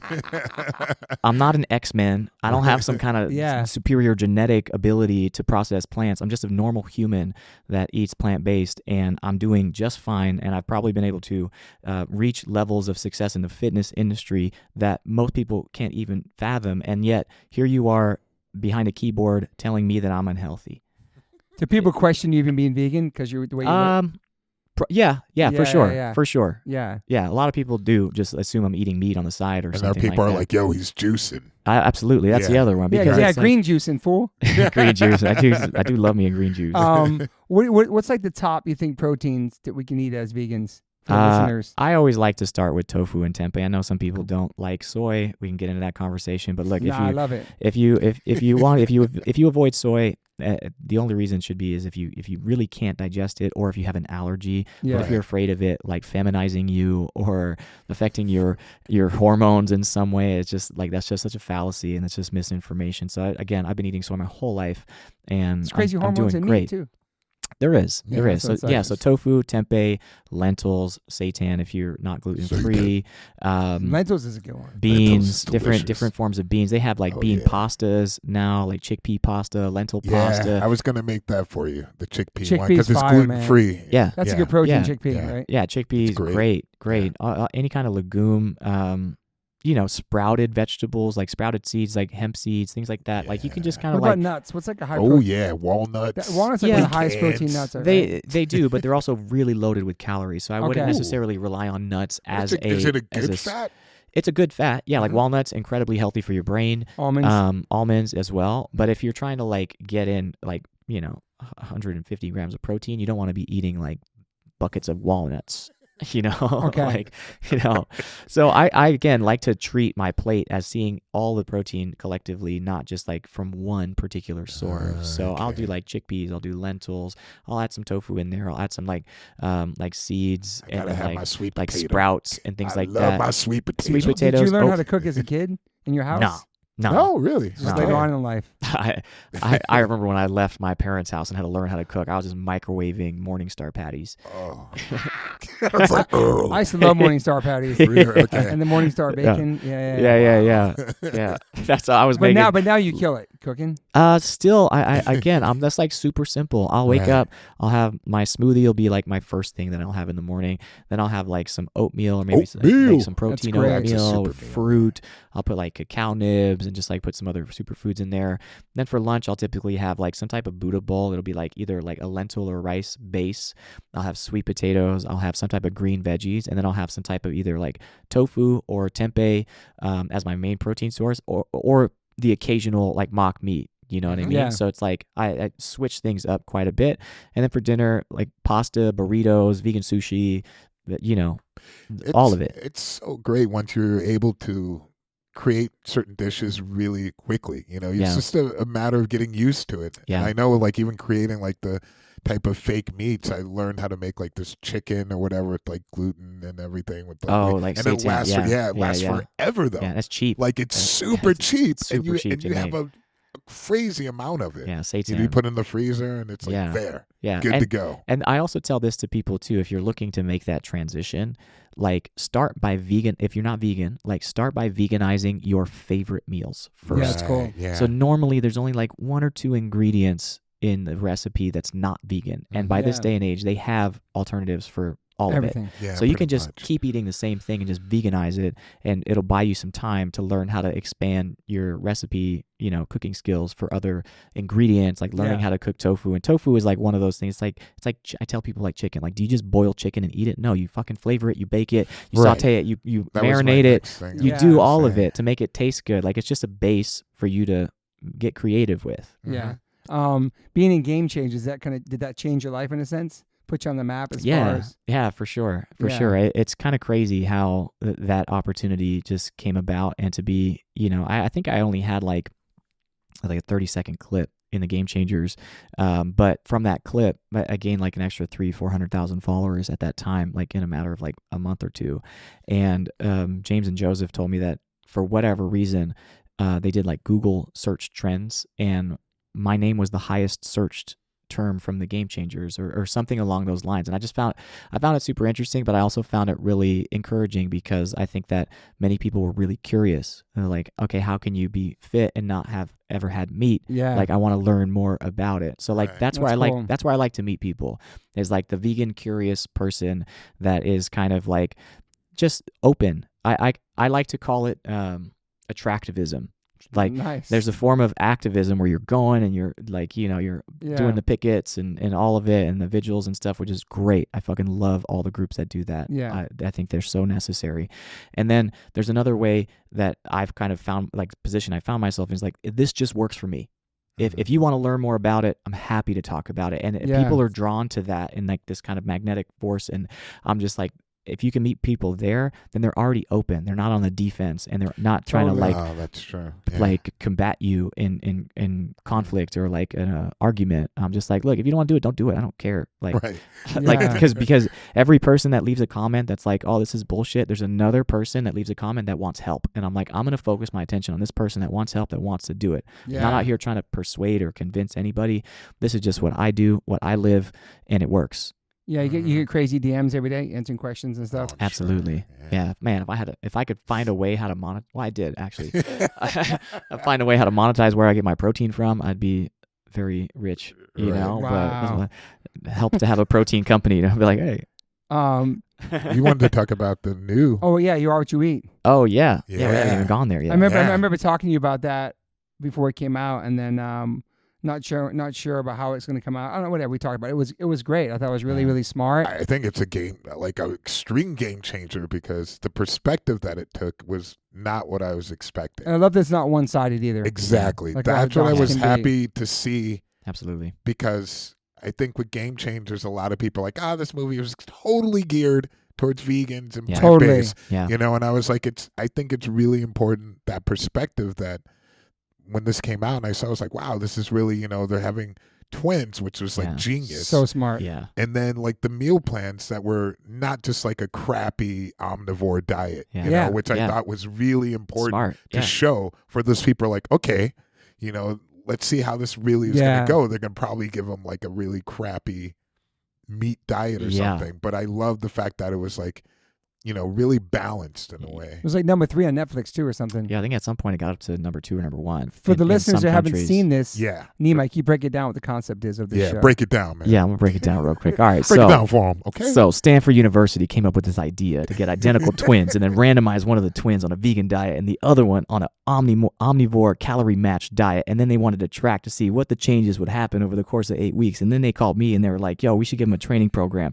And then I gave them a training program, and then we were like, let's see how the physical changes are going to be like and how their body changes and compositional changes. And then then they just documented it and then put it on Netflix. Yes. Yeah, sick. Boom, boom. And Toby had a really great question or perspective from watching it. What was it was when you were talking about, I wished you would have prepped the meals for them the entire time. Yes. Because this, I Yeah. think, had an impact. I think Absolutely. so too. Yeah. So Great point. So I don't think that many people realize that this was an actual Stanford University study. Legit. Yeah. The legitimate research paper that was being done. And there are certain stipulations with research that you can't give preferential treatment to certain members of the group. So with the documentary, there was actually I think it was 24 sets of twins in the total study. Okay. But in the documentary, we only followed 4 sets. Right. So What happened to the rest? Did they do all right? yeah, they put it. They were part of the total data that they presented. Oh, Okay. Yeah, that was they were part of the We were total checking data. their pee, their blood, their poop. All of it. Crazy. Yeah.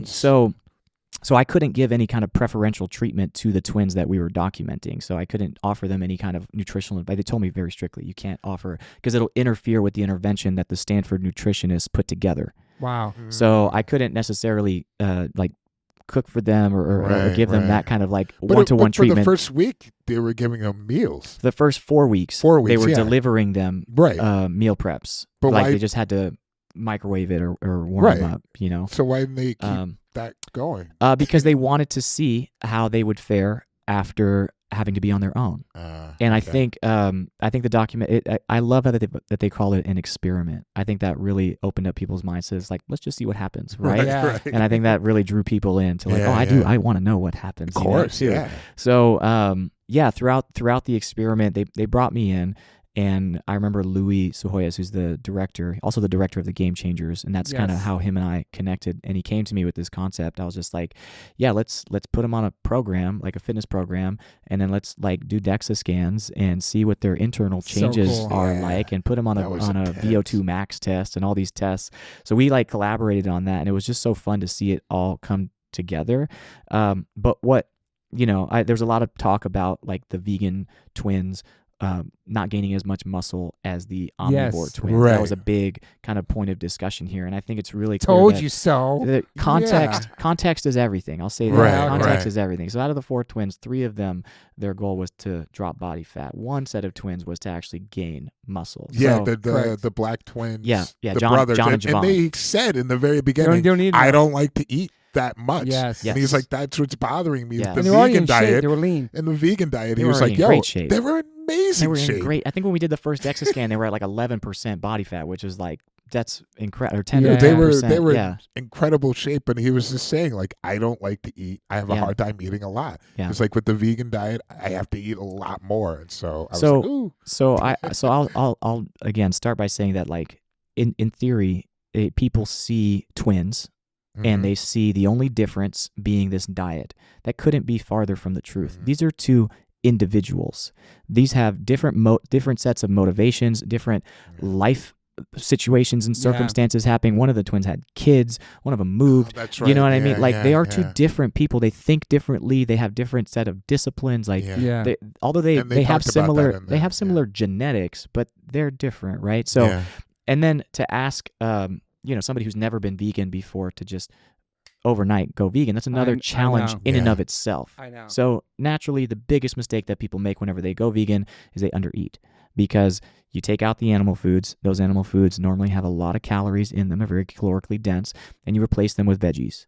And veggies don't have as much calories. So not only do you have to replace them with veggies, you have to compensate by replacing them with more veggies to account for the same amount of calories. So this is a common mistake that I see with clients all the time. They're like, oh, I'm full. I'm like, yeah, you're full because you have to eat more volume, because you have to eat more beans, you have to eat more tofu, you have to eat more rice and veggies, which is more voluminous. So I think that what it was great, all the results, but the DEXA scan results could have been better, in my opinion. I think that some of the programs might not have been followed as closely as they could have been. But these are real life people. These are not professional athletes like on the Game Changers. And I think that's what was so beautiful about this experiment, is that it highlighted how challenging it is to make changes, even when you have a team of people delivering you shit. Nutritionists, everybody. You know what I mean?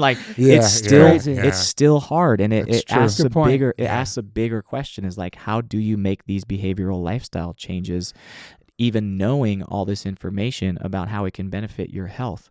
What are the obstacles here? What are the challenges here? Right? It's tough. It's very tough. I mean, you go to any doctor, and they're always telling people as they get older, you need to eat more greens. Yeah.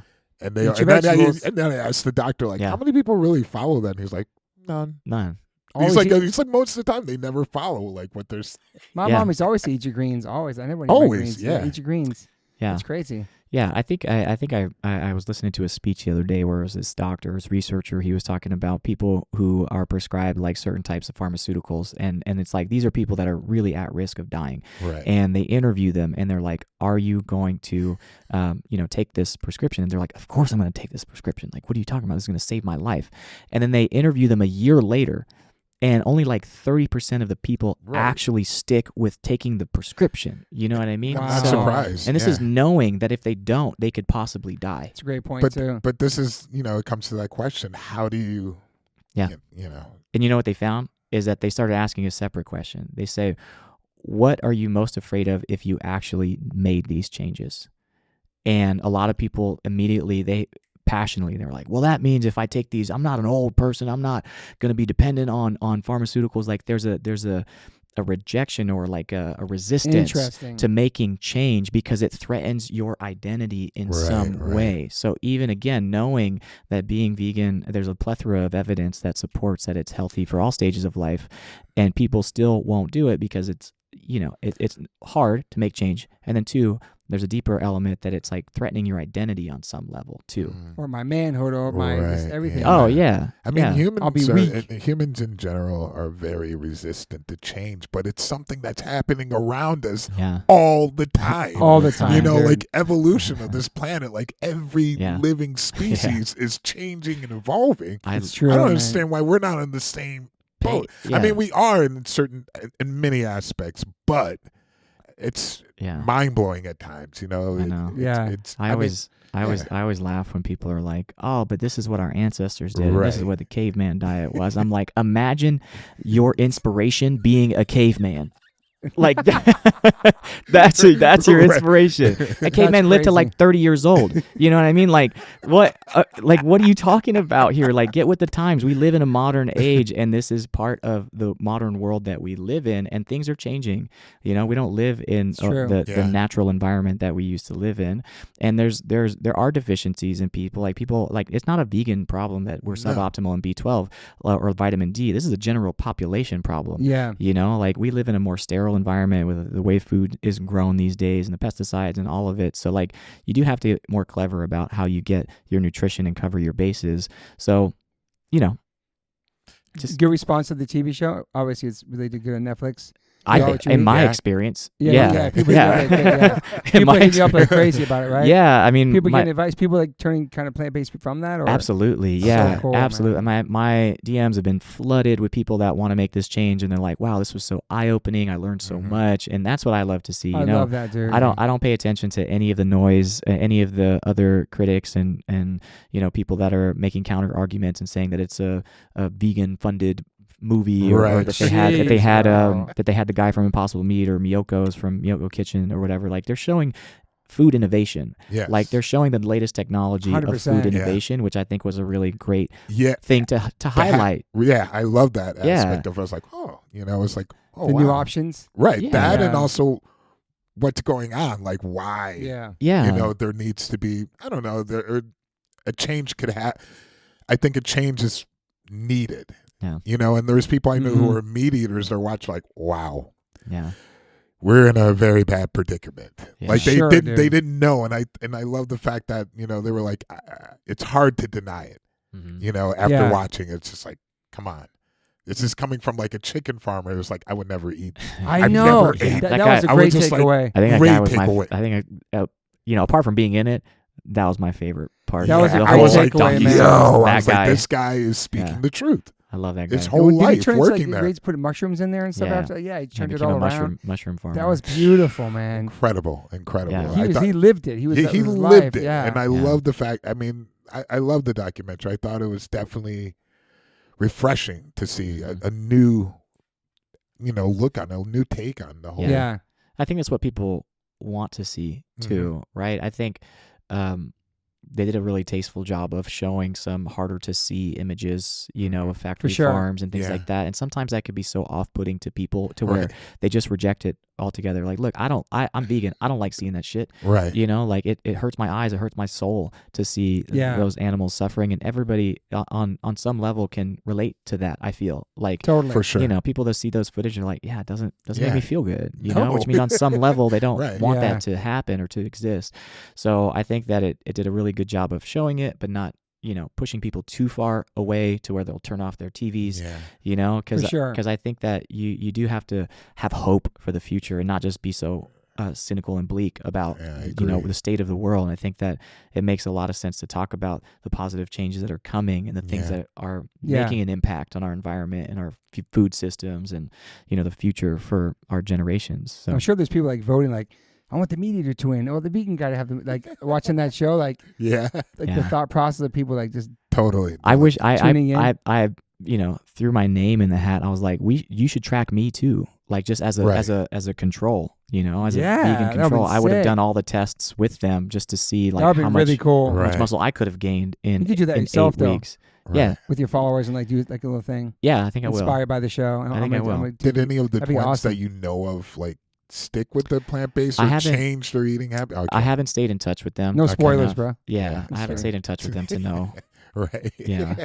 But I hope I mean, so. because one of the guys, he was just like, he was like, I'd like to adapt more of this. Like, I think after this experiment. And then the one woman, her sex drive went up or something. Yeah, that was funny. Yes. That was interesting too. That was at an first. interesting take. Yeah, it was an interesting take. I was like, I didn't know that. I wasn't involved with all of it. So when I watched it for the first time, I was like learning a lot as well. Well, they did that in Game Changers with the football players. Yeah, they did. But this was like different for the women to go and watch. Yeah. That was really interesting. Yeah, you know, go vegan, you get bigger arousals, you know. I have a question, but I think we should pause real quick. Okay. We have to take a photo on the steps before the sun goes down and come back in. Gotcha. Okay. Keep going with you. Is that all right? Yeah. Let's do it. Let's do it. We're right back. We're back in the pod. We took a pee break. We took a photo. I have a question for you too also, and Nimai, is flatulence, farting. Is that healthy to fart a lot? Is that normal being a vegan? Having farts a lot? Is that, I don't know, because I've only been like this since 1988, so I don't know if I ate meat if I wouldn't be farting. But is that a weird question? Is it healthy to fart throughout the day? I think it's natural. Yeah. To have you know, gas, especially when you're eating a lot of fiber. Yeah. So I think that's kind of to my understanding, what plays a big role into it is, you know, it's kind of a function.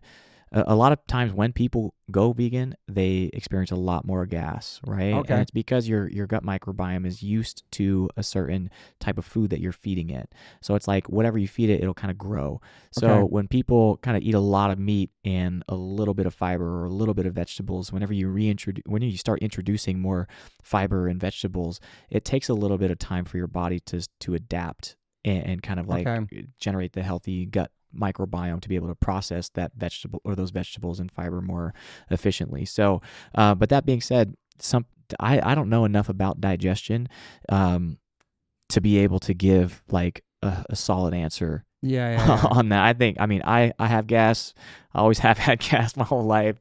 I fart like I'm gas like every day. What about you, Derek? Does that mean I have a healthy diet? Every day. I've heard it's healthy to a certain degree. I fart the most in this house. And I feel like it's healthy to fart. Like I did Are they smelly farts? Yeah, it depends. Yeah, it depends. Is there sometimes not a thing? Like air. I don't know. I feel that I'm like, oh, that's just air. It's because you're used to it. Yeah, that's probably it. I live alone, so yeah. I think I read something like it's like flatulence and stuff is healthy for you. Like if you're not farting, and also let's talk about the poop game being vegan too. Like I'm a healthy ass pooper. Yeah, it's incredible. It's like really unquestionably good. Some people really poop once a day or maybe once every other day. Yeah. That's insane. I can't. That's been a long time since something like that. Yeah. And also, I'm not going to say his name. One of my friends came the other day, he eats meat, and he took a shit in my bathroom. And I smelt it like 3 hours later. I was like, yo, this is a fucking meat shit. Because the vegan shit's in this house. Nobody eats meat in this house. Yeah. And so it doesn't really smell like that. I was just like, maybe that's interesting. But I definitely have heard, vegan farts or whatever. I'm sure it's just as bad. It can be really bad. Yeah. You know, if you're having like broccoli and some other like great asparagus. Yeah. Yeah. I'm sure it's not very pleasant. But there's definitely a difference. I mean, I've been in the bathroom at like airports and there are people just throwing down like going through. And him like going, Yeah, they're like straining so bad. Nightmare, like they're having in I'm that like, stall, like, dude, down, my shit comes out, bro. struggling, like, no! You know, Like 20 minutes on the toilet. And then a lot of them aren't even washing their goddamn hands. But for the listeners, we're not saying that meat eaters can't take shits. I'm just saying, I'm asking. It seems like it's a struggle for some. I guess it depends on their diet, but because does it bind you up in a certain way that it's got? Yeah, right. I mean, fiber is known to help you pass stools, right? It's kind but of are you not getting fiber if you're not vegan? It's hard to get it more. You have to have fiber's only found in plants. It's only found in plants.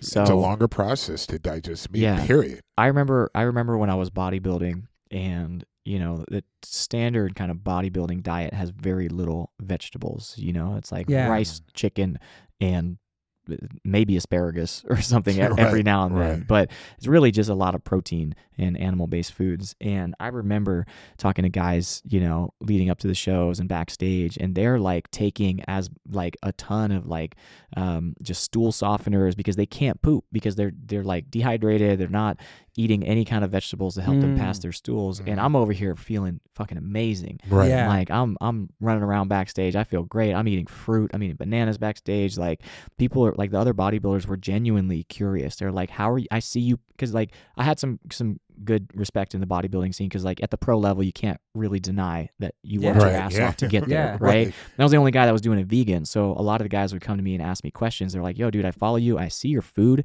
that you're posting and it looks so good. And I'm like, how are you eating that way? And you look this way. Like my coach is telling me to cut out all carbs, all carbs, Right. Yeah. Which also cuts out all fiber. But how are you going to give energy with no carbs? I mean, you can get it from protein. Like protein and fat do provide energy, but it's just a less efficient way of sourcing energy. Your body's preferred fuel source is carbohydrates. That's what we run off of, you know? So you can convert protein into energy. It's just a little bit more taxing on the body. What about people who like want to quit sugar, but they want to eat fruit still? That natural sugar, does that count? Naturally occurring sugar is also bound with things like fiber and certain other nutrients that make it easier on your blood sugar levels. Yeah. So if it's different to eat like a full orange versus like concentrated orange juice. That's going to have a different effect on your glucose levels. Yeah. So if you're going to eat sugar or you're going to eat fruit, just try to eat it in its whole, natural form rather than any kind of processed form. Or you think it's even better naturally to eat it instead of in a shake? Because I heard it's that's fine. We just saw something online that you shouldn't put bananas in your smoothies. I was like, what the bro? Come on now. Did you see on TikTok? These people. I'm not even on TikTok. Some came in my feed, and someone's like, "Don't put bananas in your smoothies." And my Max is like, "What? Son, there's so much information." What gives you there. the authority to say not to eat bananas? or not in your smoothie? It's like, what's the difference? I know. The smoothie chews it up, or the blender chews it up for me, or I chew it up. Yeah. I don't know. I never understood it. Do you miss the competitive of what you would with the bodybuilding and all that stuff? Nah. And what made you leave it? What was like? I just fell out of love with it. Yeah. I've always been somebody that gets very like I dive headfirst into whatever I do, and I do it with all of my effort, 100%. And then when I get disinterested, I'm like, okay, on to the next thing. Mm-hmm. So I still love training though. Training is always going to be a part of my life. I started training because I loved it. I'm still training because I love it.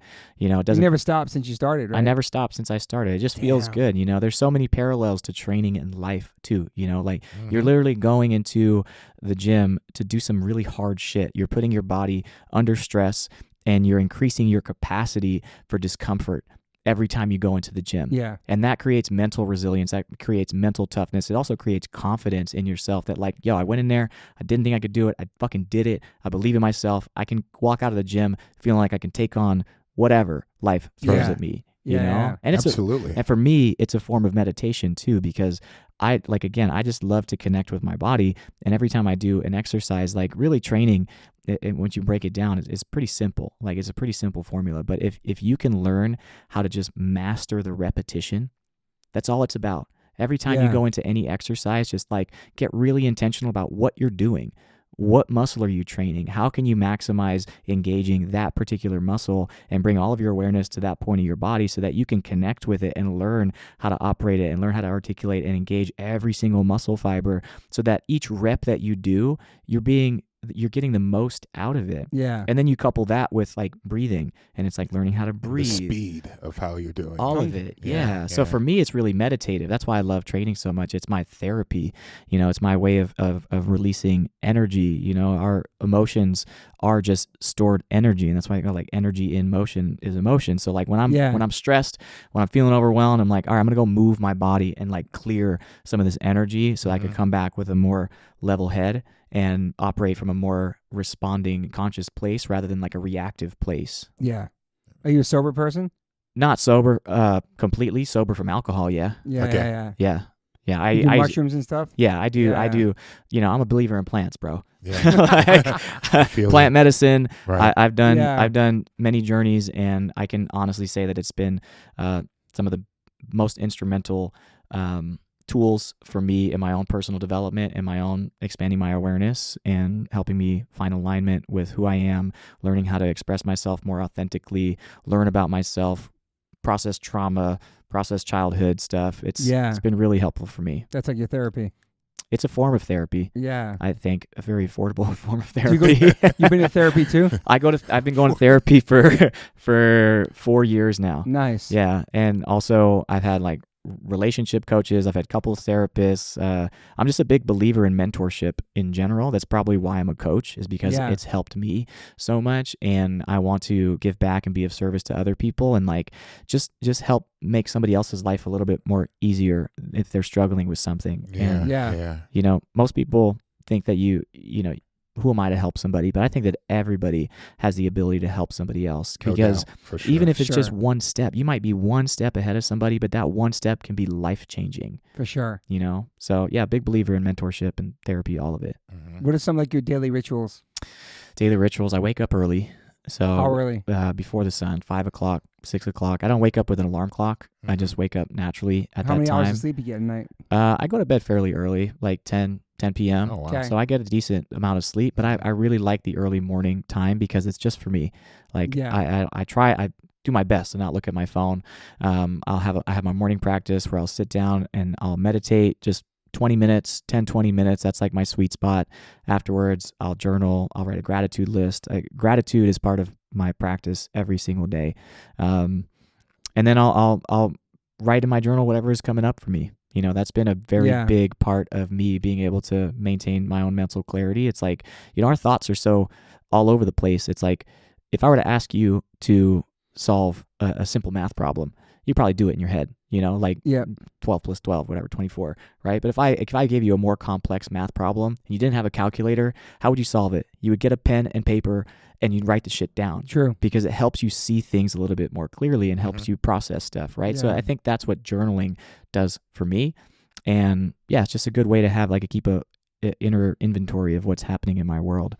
Another practice I really try to incorporate is mindful eating. So every time before I sit down and eat a meal, I will take a moment of pause and just put my hands over it and really just thank the universe. I will thank all of you think about a meal and all the different ingredients that it has. Yes. You know, it probably have like 10 different ingredients, and the spices and the rice and the veggies and the potatoes and the tofu. It's like it came from somewhere. Every single ingredient has an origin story, right? Whether it was grown in a field in Asia or down the road in California, like there was a farmer that planted it. There were field workers that harvested it. There were transportation trucks that transported it. There were stock boys that stocked it. There was a clerk that rung it up for you.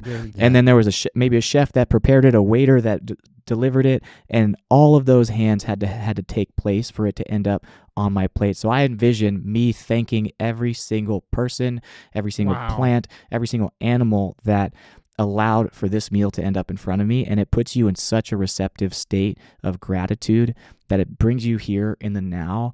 And I think that is such an important practice for bringing presence and allowing you to feel grounded and appreciating what you have. And ultimately that creates and attracts more abundance into your life when you appreciate what you have here and now. Ooh, I love that. Yeah. You seem like somebody doesn't have any regrets in his life either. I have regrets, okay. But I've had a few. I have several regrets.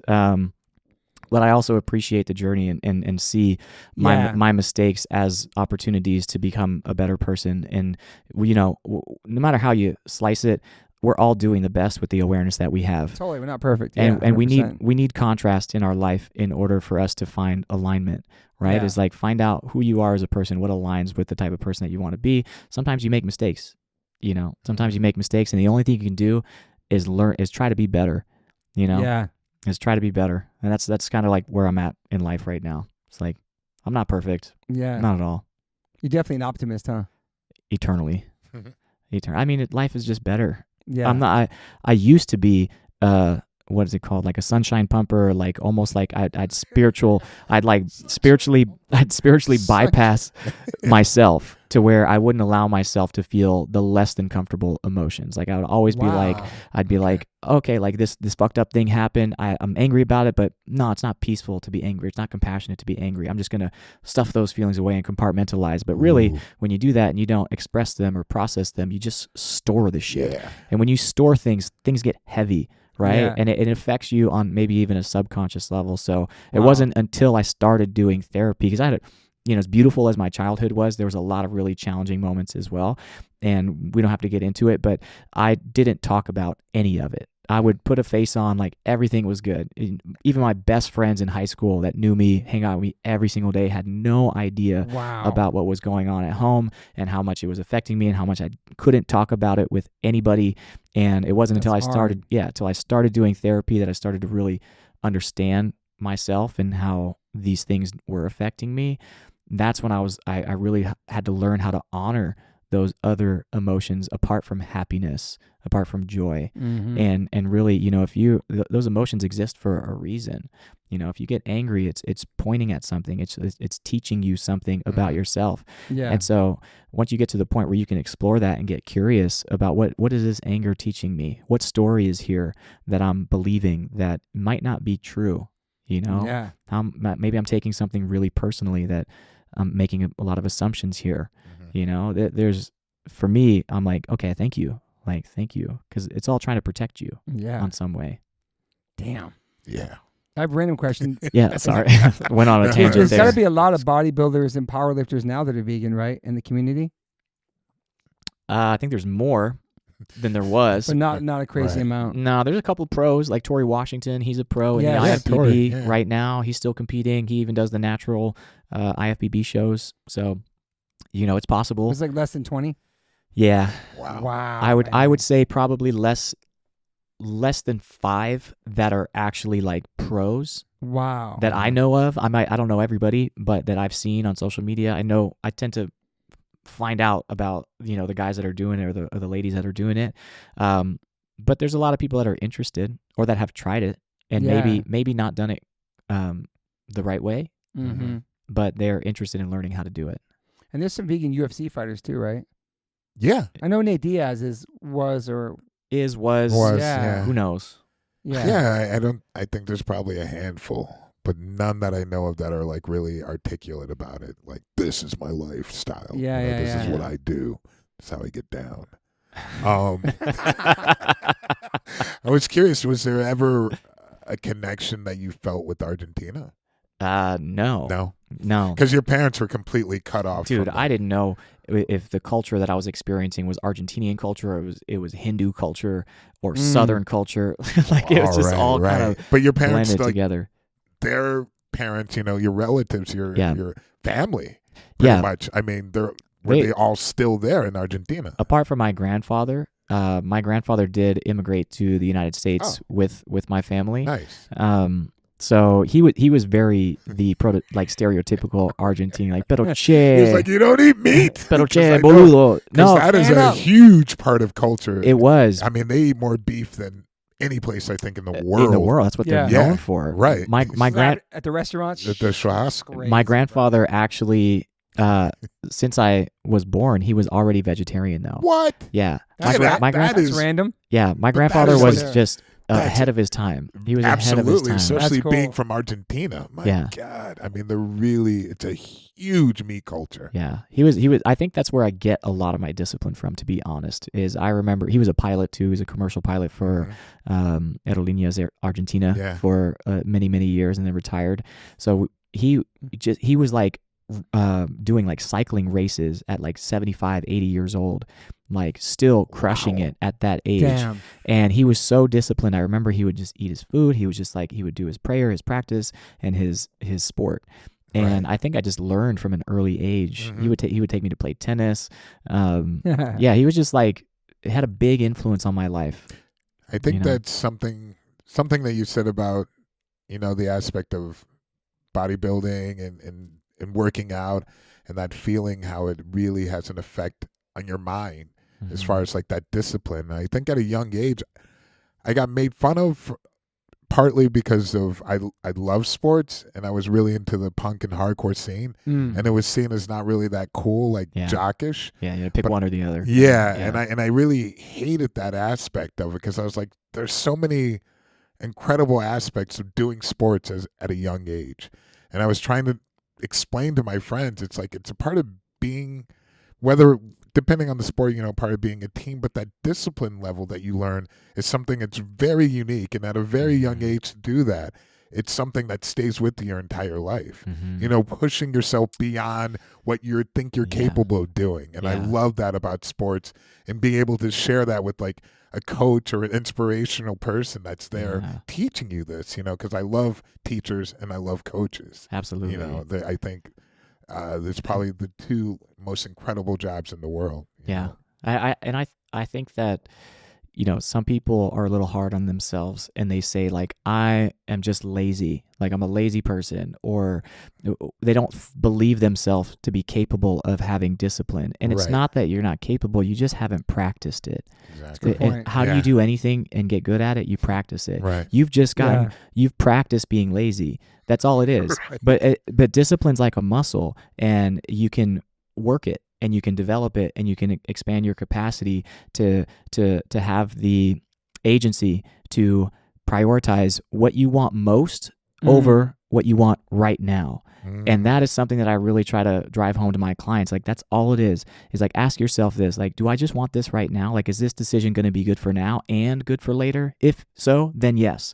If not, maybe take a second look at it and ask yourself, how can I make a shift or make a healthier choice? Because it's all it is. It's aligning what's best for what you want most, and having the discipline to not just do the thing that feels good right now. Because ultimately, the thing that you want the most is going to be the best feeling that you're going to ever experience, but you just have to get there first. You got to put in the work. So it's true. Yeah. I love that. Are you a pretty harsh critic of yourself? I used to be. Yeah, I used to be. Now How long ago? Years? Yeah, since before therapy. Okay. So since I still do get pretty hard on myself, but about being in shape and stuff like that, or not so much about being in shape. That I've kind of like, I when people ask me about like, can you coach me to be a bodybuilder, or like teach me how to be a competitive bodybuilder, I always ask them like, why? Like, why do you want to be a bodybuilder? Because there's a good chance you're going to walk away with body dysmorphia and an eating disorder. So you have to really be firm on who you are and have a lot of like solid foundation of self-worth, because you're literally entering a sport that's based off comparison of other people. So they're literally lining you up like cattle and being like, okay, this one looks better than that one. And if you can't take that blow to your ego, it is going to like really affect you. So I went through that also. Just like, one of the reasons why I left bodybuilding was because it wasn't like good for my mental health. I was like very much comparing myself to others. It had bigorexia, never big enough, like I could not get big enough.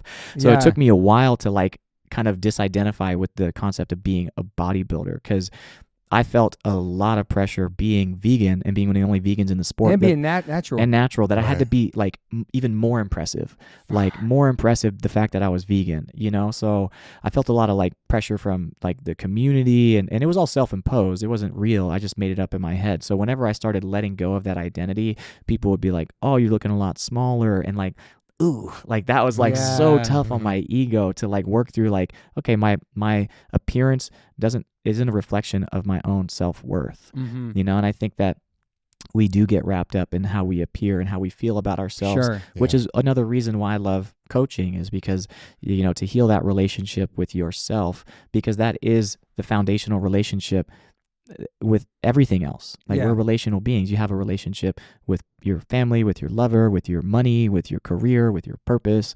You know, you have a relationship, and if your relationship is not so great with yourself, then it's going to influence every other aspect agree, of your man. life. Yeah. Damn. Are Breaking vegan? it Are down. steroids vegan? I guess technically, yeah, they are. Okay. Yeah.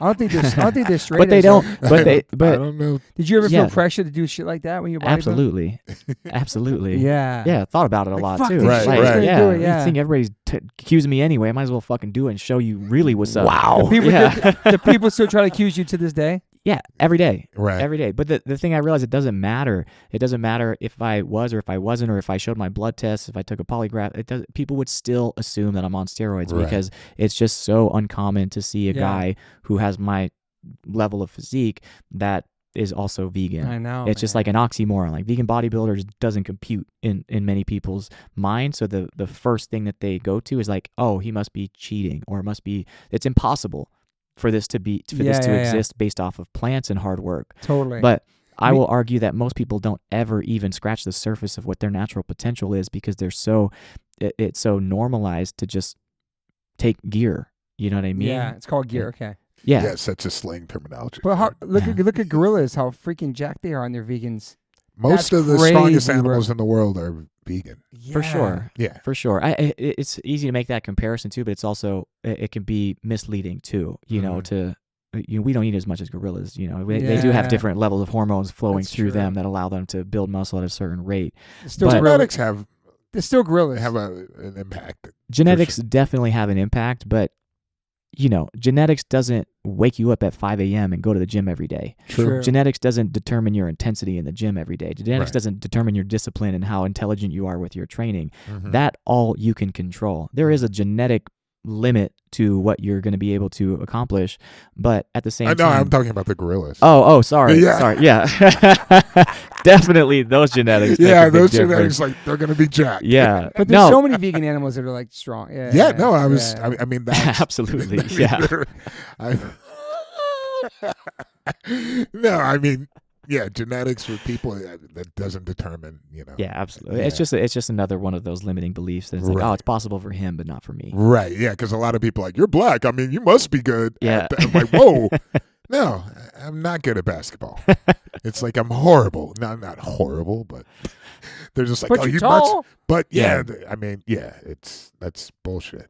Yeah, Do people think you look like Tom Cruise? I've heard that before. Yeah, I've heard a young, my I've heard a God. young, Bro. I've heard a young Tom Cruise. And his voice too. Today, I was just it's like a jacked Tom Cruise. It could be a jack. Could be Tom Yeah. Cruise like stunt double I'll take or a stunt compliment. or stuntman. I'll take that compliment. I feel like I was asking your ultimate goals, but I feel like you're living your ultimate goals because you're inspiring so many people and you're breaking Yeah. stereotypes still. Yeah. I gotta pinch myself every day. Every day I wake up because I know what it's like to work a corporate job and hate Right. my Yeah. existence and live in dread- Bakersfield. Live in Bakersfield. Wow. in you know, Mississippi. In Mississippi. Yeah, and just wake up dreading, the day Yeah. and living for the weekends, and for anybody out there that lives for the weekends, like, your life doesn't happen in the future. It doesn't happen on the weekends. Like, it's happening right here and now. Yeah. So Yeah. if you can learn how to enjoy life here and now and do something that you love or explore a passion, like, I highly invite you to explore that because we get so wrapped up in this idea that like there's like 5 professions, as a doctor, a lawyer, an engineer, or whatever, Yeah. right?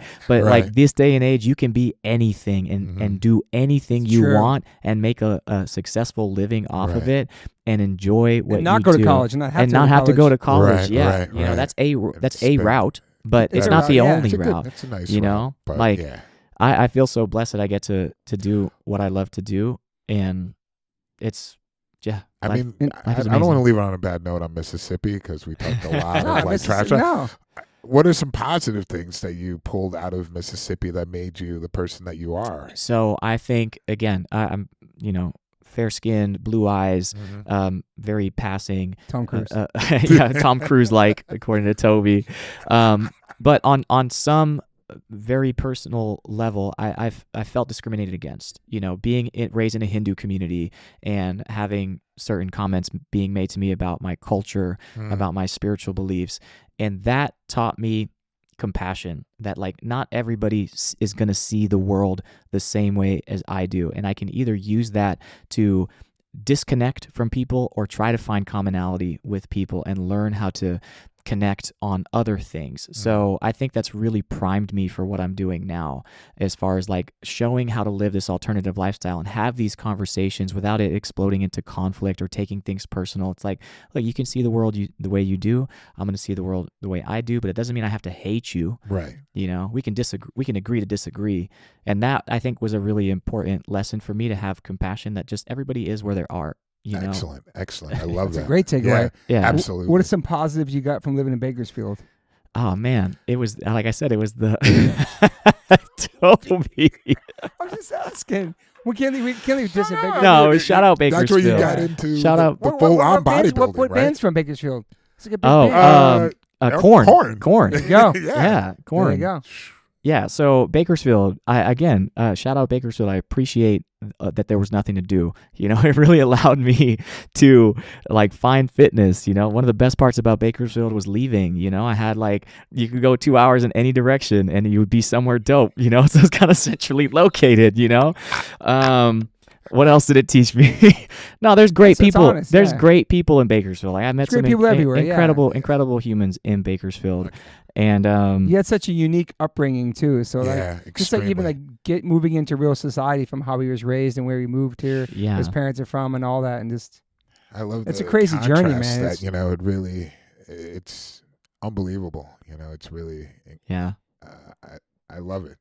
Yeah, it's been a journey. All your stuff's on veganfitness.com? No, not anymore. Not anymore. What do you got now? Yeah, so I actually rebranded, started a new company called Mindful Athletics. Mindful Athletics, okay. Yeah, so I'm teaching people how to be mindful athletes, teaching people how to live more intentionally. On my notes, Mindful Athletics. Yeah, yeah. Let the record show. Transformation coach. Yeah. Yeah. Yeah, and then Instagram, YouTube. And then vegan bodybuilding food? Vegan bodybuilding food. That's another okay, Instagram page that I have, where I show some recipes and teach people how to, hit your protein targets with. And then you really started this simple kind of meal. thing, the inner circle on Instagram. Yeah, so I'm trying to branch out and start, like, I started a men's circle recently too, just because I believe in brotherhood, and I believe having being surrounded by other men that hold each other accountable, that hold a mirror up for each other, and a place to share vulnerably with each other, so that we can feel supported and kind of like mentorship. Everybody kind of like mentorship. Shout out to Evan Seinfeld who's doing that in Tulum. Okay, yeah, very similar, because I think that it's really needed these days, and in a world where we live in social media, where everybody's connected, we're also simultaneously disconnected. Yes, right. So having in-person events or having real, honest, authentic conversations, like, that's where I'm at in life. I'm tired of holding up a mask, and like, I just want to be me and take it or leave it. Like, I'll let the chips fall where they do and people fall into their natural order in my life, but I'd rather be liked for who I am than loved for who I'm not. Yeah, I love that. And your job's pretty much on social media, so you probably spend a lot of time on there, a lot of hours. I do, yeah. Your hours must be crazy. When you check your hours sometime, it's like... I limit it to 2. Oh, that's great, dude. Yeah, that's 2 hours amazing. a day. Damn, for the most part. And then other days I'm like, just exit, get out of here. Yeah. Keep scrolling, because it's like, it's dangerous, bro. It's like it's a tricky. It's a great tool to promote positive things, but there's also this all. It's dangerous. You can get sucked into it. I could justify spending hours on Instagram for like research. You know what I mean? We're all so addicted to it, dude. It's crazy. We are. Man. That's scary, dude. It's terrifying. It's literally designed to like world. keep our attention and focus and feed us little drips of dopamine every so often. You know. I want to see like 20 years, maybe even less than 20 years, like how bad it really is for us. Oh my god! Do you know? Yeah. I try not to speak negatively about Instagram, because it has allowed me to live the life that I live right now. So I'm super grateful. It has its has its dark side, but so does everything, I guess. It's like a tool. You can use a hammer to build a house or kill somebody. Okay. It's how you use it. It's facts. Yeah. But yeah, I mean, I love it for promoting podcasts, for my band, just life, merchandise, all that. It's a great. It's a necessary. You have to use it. It's either making a flyer than handing it out at the record stores. Just put the flyer on Instagram. Everybody sees where you're playing. It helps so much with bands. I think for a lot of people, especially work-wise, it's... But it's interesting how many people aren't really on Instagram who are actually still on Facebook. Those are two different crazy communities. They're crazy worlds, because there's a whole group of people I forgot about. Are you on Facebook too? Not in years. I so, have a Facebook. I think it's like for the older generation. But there's a lot of people on there that people like. I know my friends, comedian friends, are trying to do more ads on there, because there's a whole world on Facebook that doesn't really fuck with social media like we do. They're older. Yeah. But no, I'm not saying they're all just. okay. I'm just saying. I've noticed people that are missing out. You for bands, you have to do both. There's Right. Yeah. because there's different worlds of that. Some people don't want to be on that, and it's like there's a lot of people that will support your stuff on Facebook too, but not many Yeah. people are doing ads or thinking about it anymore. Right. Facebook definitely isn't dead. I'll It's say not that. dead. It's Yeah. not dead. No, not dead at all. Were you on MySpace? I was on MySpace. Yeah, I was. What about Friendster? Remember Friendster? I wasn't old enough for Ooh, Friendster. you're taking it way back. But I feel like the old guy now on Instagram too, because I've been doing this for Wow. almost 10 years now. Yeah. And I'm on TikTok, but like not really on TikTok. You know what I mean? Like I have some posts on there, but I don't really scroll on it. And the reason I don't scroll on it is because I feel like it does such a better job of sucking you in to like a doom scroll. Like I see. Doom scroll. TikTok's Doom algorithm is like another level. It will show you, it will combine 5 different niches that are so specific to you that you will just like keep scrolling, and then Oh it my it God. hooks Scary, you. man. Yeah. I'm not gonna go there. I'm not gonna go. What down about that what road. about like doing a book or a doc about your life? Would you ever do that? So I actually just signed with a literary agent. Okay. Yeah, actually Boom. just. I knew that. I don't know why I knew that. I didn't know Yeah, that. good call. Don't have a concept for Okay. the book yet. I literally was But it's connected. such an interesting life story, though. I, It's like, I, yeah. I connected with her, and I was like, look, this is who I am. And I like kind of shared some stories. She was like, there's a book here. And I was like, okay, cool. Did she reach out to you? No, I was connected through a friend. I see. Yeah. Mm-hmm. I was connected through a That's friend. sick. Yeah. So I I'm can totally see that. I'm really excited about it, and still kind of figuring out how I want to share my story, and also Yeah. the insights that I've learned through my experience, and also yeah. also want to open up about a whole other side of my story that I don't typically talk about publicly, and this isn't the right forum for it, but like I do plan on sharing like other aspects of my childhood that make my story even that much more Yeah. powerful and unique. Okay. So Yeah, I'd love to hear that. yeah, absolutely. I definitely think you should do the thing from You Are What You Eat. Since now you're getting a bunch of new eyes on your Instagram from that show, Yeah. where you like do the same kind of testing and follow you around, Yeah. checking your poop and your pee and your blood and shit. Yeah, It'd be I agree. interesting. It would be. I think it'd be cool to get another bodybuilder. Yeah. Like just a regular Mm-hmm. guy, similar A size, non-vegan. a non-vegan, similar Yeah. size and shape, match the calories, and Yeah. then just put it to an 8-week test. Not on gear or anything like that. Just like both natural guys, and seeing what you can accomplish when you give a similar calorie nutrient profile, and see what's capable, what's possible there. I think You Are What You Eat was one of the best docs in years, I think, Yeah, as far as the whole back and forth about meat versus veganism and that kind of diet. I agree. I thought it was really smart. Mm-hmm. It was on point. Yeah. You know what I mean? It wasn't, you were part of it, but but yeah. It's great to suggest it to a lot of people that I know. So I wish we could see Yeah. like a part 2, like yeah, or later on, like what happened to those twins, like what are they doing now, how their diet changed, because the sisters were Which ones? chefs. Oh yeah. yeah, it's from One- South Sam and Africa. One of them Sam was and Wendy. talking about actually trying to stay vegan, but you probably know the answer to that. But was really into the concept. Oh no, Right. Yeah, because her blood pressure and Yeah, so she was having yeah, medical yeah. issues, right? So Right. she was thinking about it. Oh, I mean, what would be interesting is if they do survey not only those twins, but all of the twins that were a part of that study, and see how many of them That's what I'm curious about. remained Yeah. vegan. Yeah. Because across the board, the vegans perform better internally. They showed improvements Yes. across blood I markers, noticed the that, yeah. telomeres, the gut microbiome, Yeah. all of it. So if they didn't remain vegan, why? Yeah. Mhm. Even being a part of a study that you got to viscerally experience the changes and see the data that improved your markers, and then you still decide to go back. I would just be curious. I'd be curious. And also, for all the listeners who've been listening to this podcast for 4 years, this isn't a vegan podcast. And all of our friends are vegan, but he's the first vegan bodybuilder and nutritionist, and person I actually look to for advice and trust is Nimai. And so I'm glad he was on the podcast to talk about these subjects that we kind of talk about here and there on the podcast, but having like a professional. It's nice to have somebody on there. And for the listeners who are thinking about changing their diets or checking out different docs, Mm-hmm. it's nice to have him on here talking about it. No doubt. Because we're not preachy, evil kind of vegans. A lot of vegans get a bad rep of how intense they are and aggressive they are. People have their own They're approach. annoying to us. But We don't claim them. Yeah, Right. people have their own approach to it. Yeah, Some people yeah. protest. Some people go to I did a lot of protests when I was a kid. I go to the vigils, all that stuff. I've done all different versions of It's being awesome. a vegan.